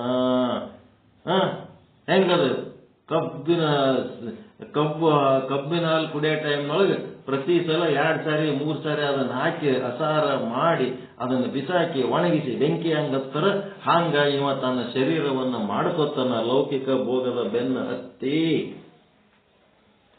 तो तिह बीची भुजन में पीकला भरत योनि शट खीची अमीक्षु पुनी पुनी करत बिंದು ಶೇಷ ಬಿಂದು ಕಾಲ. ಏನಂತಂದ್ರ ಪ್ರತಿ ಸಲನು ಮತ್ತೆ ಆ ರೀತಿ ಮಾಡಿ ಮಾಡಿ ಏನಾಗ್ತಾನ ಪೂರ್ತಿ ಕೊನೆಯ ಹನಿ ಅದ್ರೊಳಗಿಂದ ನಾವು ಗಾಣದೊಳಗಿಂದ ಹೆಂಗ್ ತೆಗಿತಾನವ ಕಬ್ಬಿನೊಳಗಿಂದ ಕೊನೆಯ ಹನಿ ಸಹಿತ ಉದುರಿ ಬೀಳಂಗ ಮಾಡ್ತಾನಲ್ಲ. ಆ ರೀತಿಯಾಗಿ ಇವನೇನ್ ಮಾಡ್ತಾನ ಎಲ್ಲ ಕಳ್ಕೊತಾನ. ಕೊನೆಯ ಹನಿಯನ್ನು ಕಳ್ಕೊತಾನ ಅಂತಂದ್ರೆ ಏನು? ನಿಮ್ ರೊಕ್ಕ ರೂಪಾಯಿ ಬಂಗಾರ ಹೊಲ ಮನಿ ಆಸ್ತಿ ಅದರ ಮೇಲೆ ನಿಮಗೆ ಮನಸ್ಸು ಅದ ಏನ್ರಿ ಇಟ್ಕೊಂಡಿರ ಎಲ್ಲ ಜಮಾ ಮಾಡಿ ಅದಕ್ಕೆ ಹಾಕಿರಿ ಗೊತ್ತ? ಲೌಕಿಕ ಭೋಗದಾಗ ಹಾಕಿಟ್ಟಿರ ಇಲ್ಲ ಎಲ್ಲ. ನೀವೇ ಕಟ್ಟಿಸಿದ ಮನಿ ನೀವೇ ದುಡಿದ ಮನಿ ಕೀಲಿ ಹಾಕಿರಿ ನೋಡಮ್ಮ. ಒಂದ್ 24 ತಾಸು ನಿಮ್ದು ಅಡಿಗೆ ಮನೆ ಕೀಲಿ ಹಾಕೊಂಡು ಕುಂದಿರಿ ನೋಡಮ್ಮ. ಒಂದು ಟಾಯ್ಲೆಟ್ ಕೀಲಿ ಹಾಕಿರಿ ಬೇಡ, ಇಡೀ ಮನಿ ಬೇಡ, ಒಂದು ಟಾಯ್ಲೆಟ್ ಕೀಲಿ ಹಾಕಿ ಇಟ್ಬಿಡ್ರಿ, ಇದು ನನ್ನ ಮನಿ ಅದ ಅಂತ ಹೇಳಿ. ಇಲ್ಲ ಒಂದು ಬೆಡ್ರೂಮ್ ಕೀಲಿ ಹಾಕಿಡ್ರಿ. ಎಲ್ಲ ಎಲ್ಲ ಸರ್ವ ಸಮರ್ಪಣೆ ಮಾಡಿಬಿಟ್ರಿ ಲೌಕಿಕ ಭೋಗಕ್ಕೆ. ಕೊನೆಯ ಹನಿ ಸಹಿತ ಸಮರ್ಪಣೆ ಮಾಡಿ ಇನ್ನೇನು ಒಣಗಿ ಸುಡ್ಲಕ್ಕ ತಯಾರಾಗಿ ಕೂತಂಗ್ ಮಾಡ್ಕೊಂಡಿರಿ ಶರೀರ ಅಂತ ಹೇಳಕತ್ತಾರ ಅವ್ರು ನಿಶ್ಚಲ್ದಾಸರು. ಈ ಶರೀರ ಎದಕ್ಕೆ ಬಳಸ್ಕೋಬೇಕಾಗಿತ್ತು? ಮೋಕ್ಷ ಸಾಧನೆಗೆ ಬಳಸ್ಕೋಬೇಕಾದಂದ್ರೆ ಶರೀರ ಹೆಂಗ್ ಮಾಡ್ಕೊಂಡು ಕುಂತಿರಲ್ಲಪ್ಪ. ಕಿಯೋ ಅಸಾರ ನಾರಿ ನರ ದೇಹ ಕಿಚ್ಚ ಕುಲೇನ ಫುಲ ಜೀವ ಕೋಹ ಚೋ ಅಕಾಮ ಸಬ ತಾಯಿ ಜರಾವೈ ಸುಖ ಜೈ ಬೈನ ಮುರಾರ ಲಗಾವೈ. ಈ ನರದೇಹನ್ನ ಅಸಾರ ಮಾಡಿಕೊಂಡವು ಏನಾಗಿ ಹೆಂಗಾಗ್ಯದಪ್ಪ ಅಂತಂದ್ರ ಭ್ರಮರ. ಅದು ಭ್ರಮರ ಪುಷ್ಪದೊಳಗೆ ಕುಂದಿರ್ತದ ಹೋಗಿ. ಭ್ರಮರ ಪುಷ್ಪದೊಳಗೆ ಅದು ದುಂಬಿ ಹೋಗಿ ಆ ಹೂವಿನೊಳಗೆ ಕುಂದಿರ್ತದ. ಆ ಸಂಪಿಗೆ ಹೂವಿನೊಳಗೆ ಹಿಂಗ ಕುಂತು ಕೂಡ್ಲೇನೆ ಅದ್ರೊಳಗಿನ ಮಕರಂದ ಹೀರ್ಕೋತ್ ಕುಂದಿರ್ತದ. ಅದು ಹೂವ ಏನಾಗ್ತದ ಹೊತ್ತು ಮುಳುಗಿದ್ಮೇಲೆ ಮುಚ್ಕೊಂಡ್ಬಿಡ್ತದ.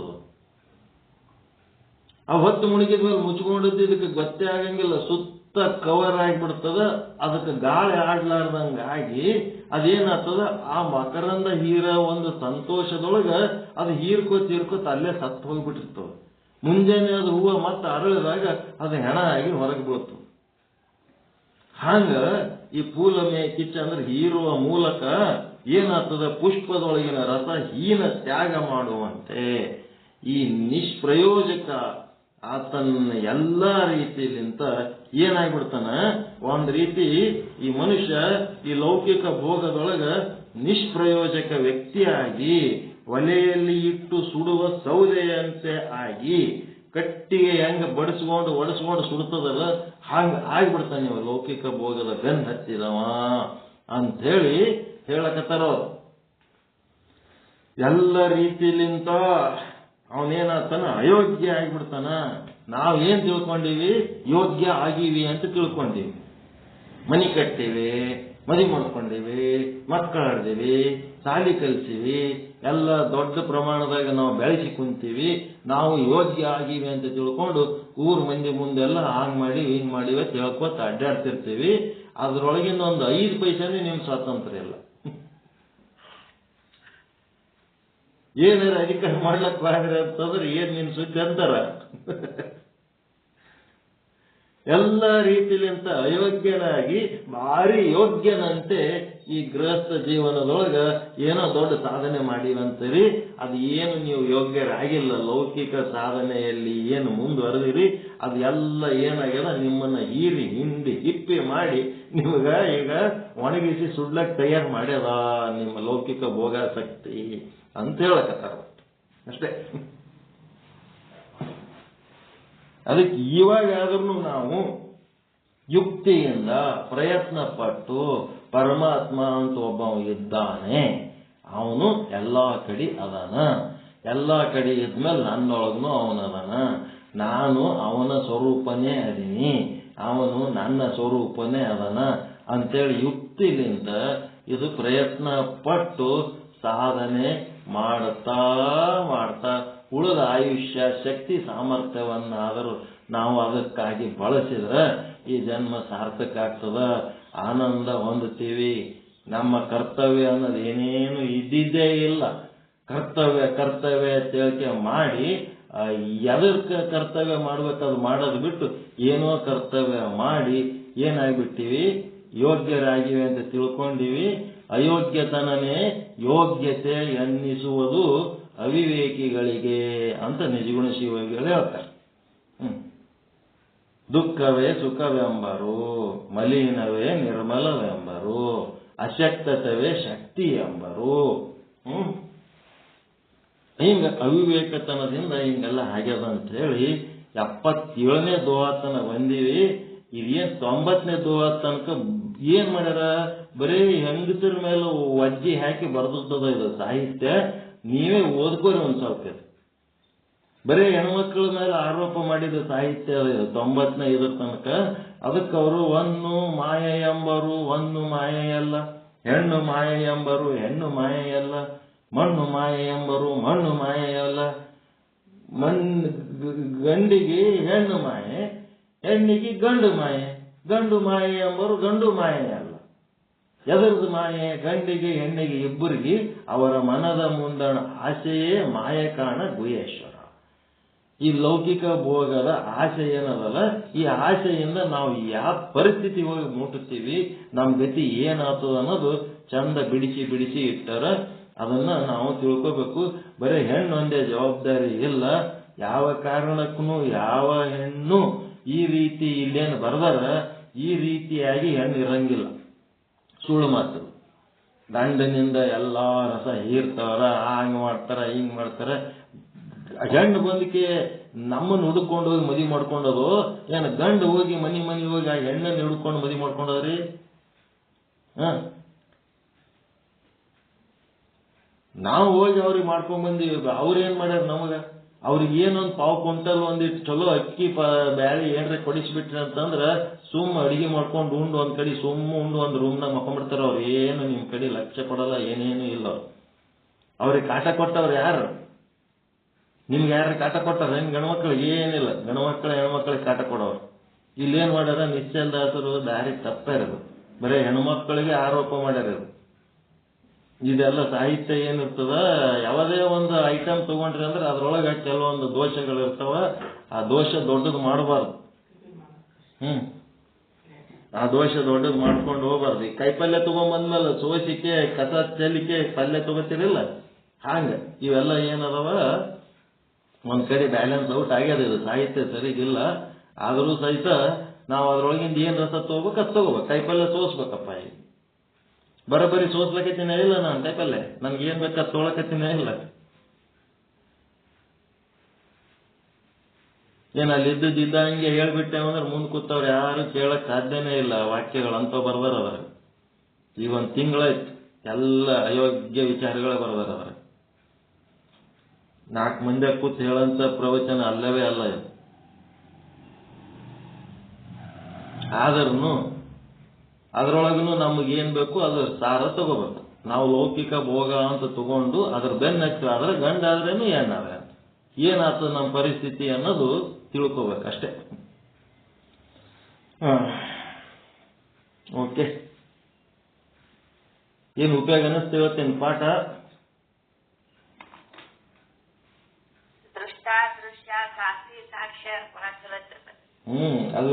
ಅದೊಂದು ಹೇಳಿನಲ್ಲ, ಆ ಒಂದು ಗಟ್ಟಿಯಾಗಿ ಹಿಡ್ಕೊಳ್ಳಿ. ಅದು ಯಾವುದು 272 ಏನದಲ್ಲ, ಒಂದು ಸಂಖ್ಯೆ ಬರ್ಕೊಂಡಿರಲ್ಲ ವಿಷಯಾಂಕ 274ನೇ. ಅದು ಚಂದ ನೆನಪಿಟ್ಕೊಂಡು ಅದನ್ನ ಮೆಲ್ಲ ಮೆಲ್ಲ ಮೆಲ್ಲ ಮೆಲ್ಲ ಓದ್ಕೋತೀರಿ, ಮೆಲ್ಲ ಮೆಲ್ಲ ಓದ್ಕೋತೀರಿ. ಅದೇ ನಮಗೆ ಮೋಕ್ಷಕ್ಕೆ ಕರ್ಕೊಂಡು ಹೋಗ್ತದೆ, ವಿಧೇಯ ಮುಕ್ತಿಗೆ. ಬಹಳ ಇಂಪಾರ್ಟೆಂಟ್ ಅದು. ನಾವು ಯಾವಾಗ ದಾರಿ ತಪ್ತೀವಿ ಕರೆಕ್ಟ್, ಮತ್ತೆ ಯಾವುದೋ ಒಂದು ನಮಗೆ ಭಾರಿ ದೊಡ್ಡದು ಘನವಾದದ್ದು ಅನ್ನಿಸ್ಲಕತ್ತಿತ್ತು ಅಂದ್ರೆ ಮನೆಗೆ ಒಂದು ಅದು ಓದ್ಬೇಕು. ಯಾಕಂದ್ರೆ ಮನಸ್ಸು ಏನಾಗಿದೆ, ಮಲಿನ ಆಗಿರ್ತದೆ, ಚಂಚಲ ಆಗಿರ್ತದೆ. ಇದು ಓದಿದ್ರಿ ಅಂತಂದ್ರೆ ನಿಶ್ಚಲ ಆಗ್ತದೆ, ನಿರ್ಮಲ ಆಗ್ತದೆ. ಅಂತ ಒಂದು ಯೋಗ್ಯವಾದಂತ ಪಾಠ. ನಾಳೆ 278 ನಿಶ್ಚಲದಾಸರು ಏನ್ ಹೇಳ್ತಾರ ನಾಳೆ ನೋಡೋಣ. ಇವತ್ತಿಗೆ ಇಲ್ಲಿಗೆ ಸಾಕು ಮಾಡೋಣ. ಟೈಮ್ ಎಷ್ಟಾಯ್ತು? ಬಾಬಾ ಏನಿದು ಪೂರ ಗದ್ದಲ ಕಿಡಿತಲ್ಲ. 8:30 ಆಗ್ತದ.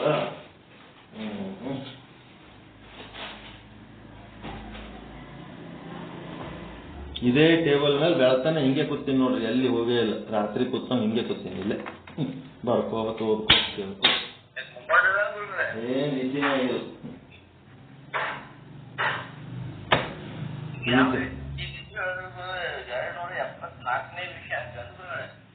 ಹೇಳ್ರಿ ನಾಗರತ್ನ ಮಾಡೋದು ಕರೆಕ್ಟ್ ನಂಬರ್. ಬುಕ್ ಮುಚ್ಚಿಬಿಟ್ಟೆ. 274ನೇ ವಿಷಯಕ್ಕ ಹೊಸ ಪುಸ್ತಕದೊಳಗ ಪೇಜ್ ನಂಬರ್ 297-98. ಬಹಳ ಚಂದ. 274ನೇ ವಿಷಯಕ್ಕನ ರೀ ಪೇಜ್ ನಂಬರ್. ಜೀವನ್ಮುಕ್ತಿಯ ನಿಶ್ಚಯವೇ ವೇದಾಂತದ ಶ್ರವಣದ ಫಲ ಅಂತದ ಅದು. ಅದು ಒಂದು ಚಂದ ಓದ್ರಿ. ಆ ಶ್ರವಣದ ಫಲ ಏನು ಬಹಳ ಚಂದ, ಬ್ಯೂಟಿಫುಲ್ ಪಾಠ. ಅದು ಮೇಲ ಮೇಲ ಮೇಲ ಮೇಲ 1,000 ಸಾರಿ 1,00,000 ಸಾರಿ ಕೋಟಿ ಸಾರಿ ಓದಿದ್ರು ಕಡಿಮೆ. ಅಷ್ಟು ಚಂದದ. ನಮಗ ಏನ್ ಬೇಕಾಗ್ಯದ ಈ ಸಾಧನೆ ಅನ್ನೋದೇ ಕೊಟ್ಟಾನ. ಅದ್ರ ಪ್ರಕಾರ ನಾವು ಸ್ವಲ್ಪ ಮನನ ಮಾಡಿಕೊಂಡು ನಿಧಿಧ್ಯಾಸನದೊಳಗೆ ಹೋದ್ರೆ ತತ್ವ ಪದಾರ್ಥ ಸಂಶೋಧನದೊಳಗೆ ಹೋಗೇ ಬಿಡ್ತೀವಿ ನಾವು. ಅಂತ ಚಂದ ಬ್ಯೂಟಿಫುಲ್ ಪಾಠ ಅದು. ಆಯ್ತು. ಅವೇ ಅವು ಇವು ಚೌಪಾಯಿ, ಅದ್ರಾಗ ಬರೋ ಚೌಪಾಯಿಗಳು, ಅದ್ರೊಳಗೆ ಬರೋ ದೋವಾಗಳು. ಅದ್ರೊಳಗೆ ದೋವಾ ಚೌಪಾಯಿ ಅವೇ. ಪರಮಾನಂದ ಪ್ರಾಪ್ತಿ ಭವ, ಸರ್ವ ದುಃಖ ನಿವೃತ್ತಿ ಭವ, ಇಷ್ಟಾರ್ಥ ಸಿದ್ಧಿರಸ್ತು, ಯಶಸ್ವಿ ಭವ ಯಶಸ್ವಿ ಭವ. ಜೈ ಶುದ್ಧ ಬ್ರಹ್ಮ, ಜೈ ಜೈ ಶುದ್ಧ ಬ್ರಹ್ಮ, ಜೈ ಶುದ್ಧ ಬ್ರಹ್ಮ, ಜೈ ಜೈ ಶುದ್ಧ ಬ್ರಹ್ಮ. ಓಂ ಶಾಂತಿ ಶಾಂತಿ ಶಾಂತಿ. ಎಲ್ಲರಿಗೂ ಶರಣಾರ್ಥಿ, ಎಲ್ಲರಿಗೂ ಶರಣಾರ್ಥಿ. ಓಂ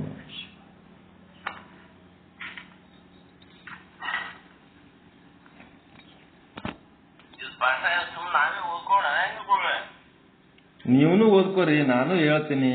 ಹೇಳ್ಕೊತ ಹೋಗೋದು ಹಂಗೆ, ಕೇಳ್ಕೊತ ಹೋಗೋದು ಹಂಗೆ ಒಂಚೂರು ಚೂರು. ಅದ್ರೊಳಗಿಂದು ನಾನು ಎದಕ್ಕೆ ಹೇಳಕತ್ತೀನಿ ಅಂದ್ರ, ಇಂಥ ವಿಷಯ ಬಂದಾಗನು ಇದನ್ನ ಹ್ಯಾಂಗ ನಾವು 4 ಮಂದಿ ಕೂತು ಇದ್ರೊಳಗಿಂದ ಸಾರ ತೆಗೆದು ಹೇಳಬೇಕು ಅನ್ನೋ ಕೌಶಲ್ಯ ಕಲಿಸ್ಲಕತ್ತೀನಿ ನಾನು.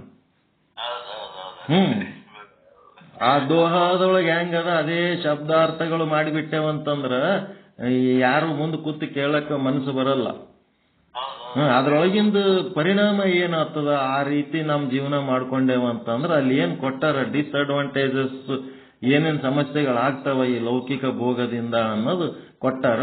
ಅದನ್ನ ನಾವು ಓಪನ್ ಆಗಿ ಹೇಳಕ್ ಬರ್ತದ. ಅದನ್ನ ನಾನು ನಿಮಗ್ ಕಲಿಸ್ಲಕತ್ತೀನಿ. ಇದು ಒಂದು ತರಬೇತಿ ಅಷ್ಟೇ.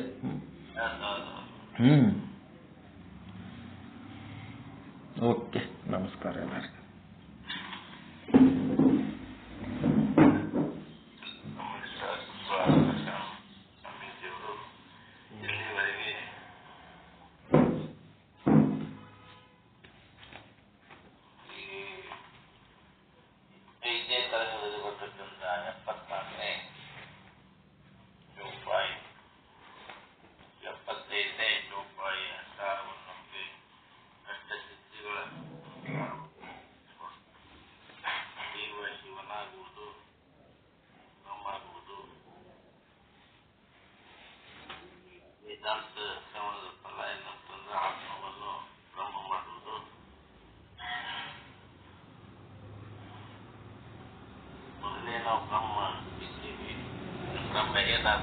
ಮತ್ತೇನ್ ಮಾಡುವುದು ಅನ್ನೋ ವಿಷಯವನ್ನ ಮತ್ತು ಬ್ರಹ್ಮಾಂಡದಲ್ಲಿ ವ್ಯವಹಾರದ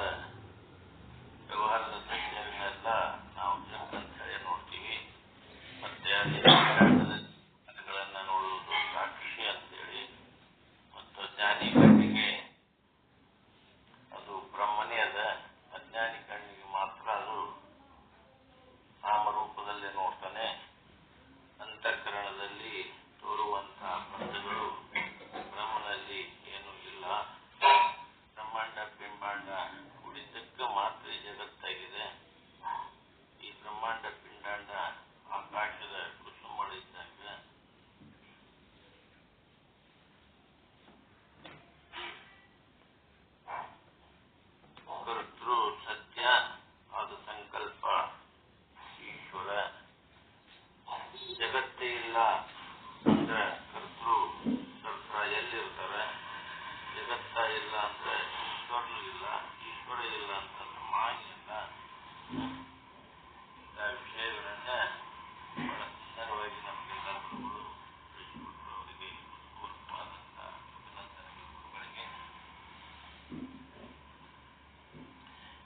ಮಂಗಲಾಚರಣೆಯನ್ನ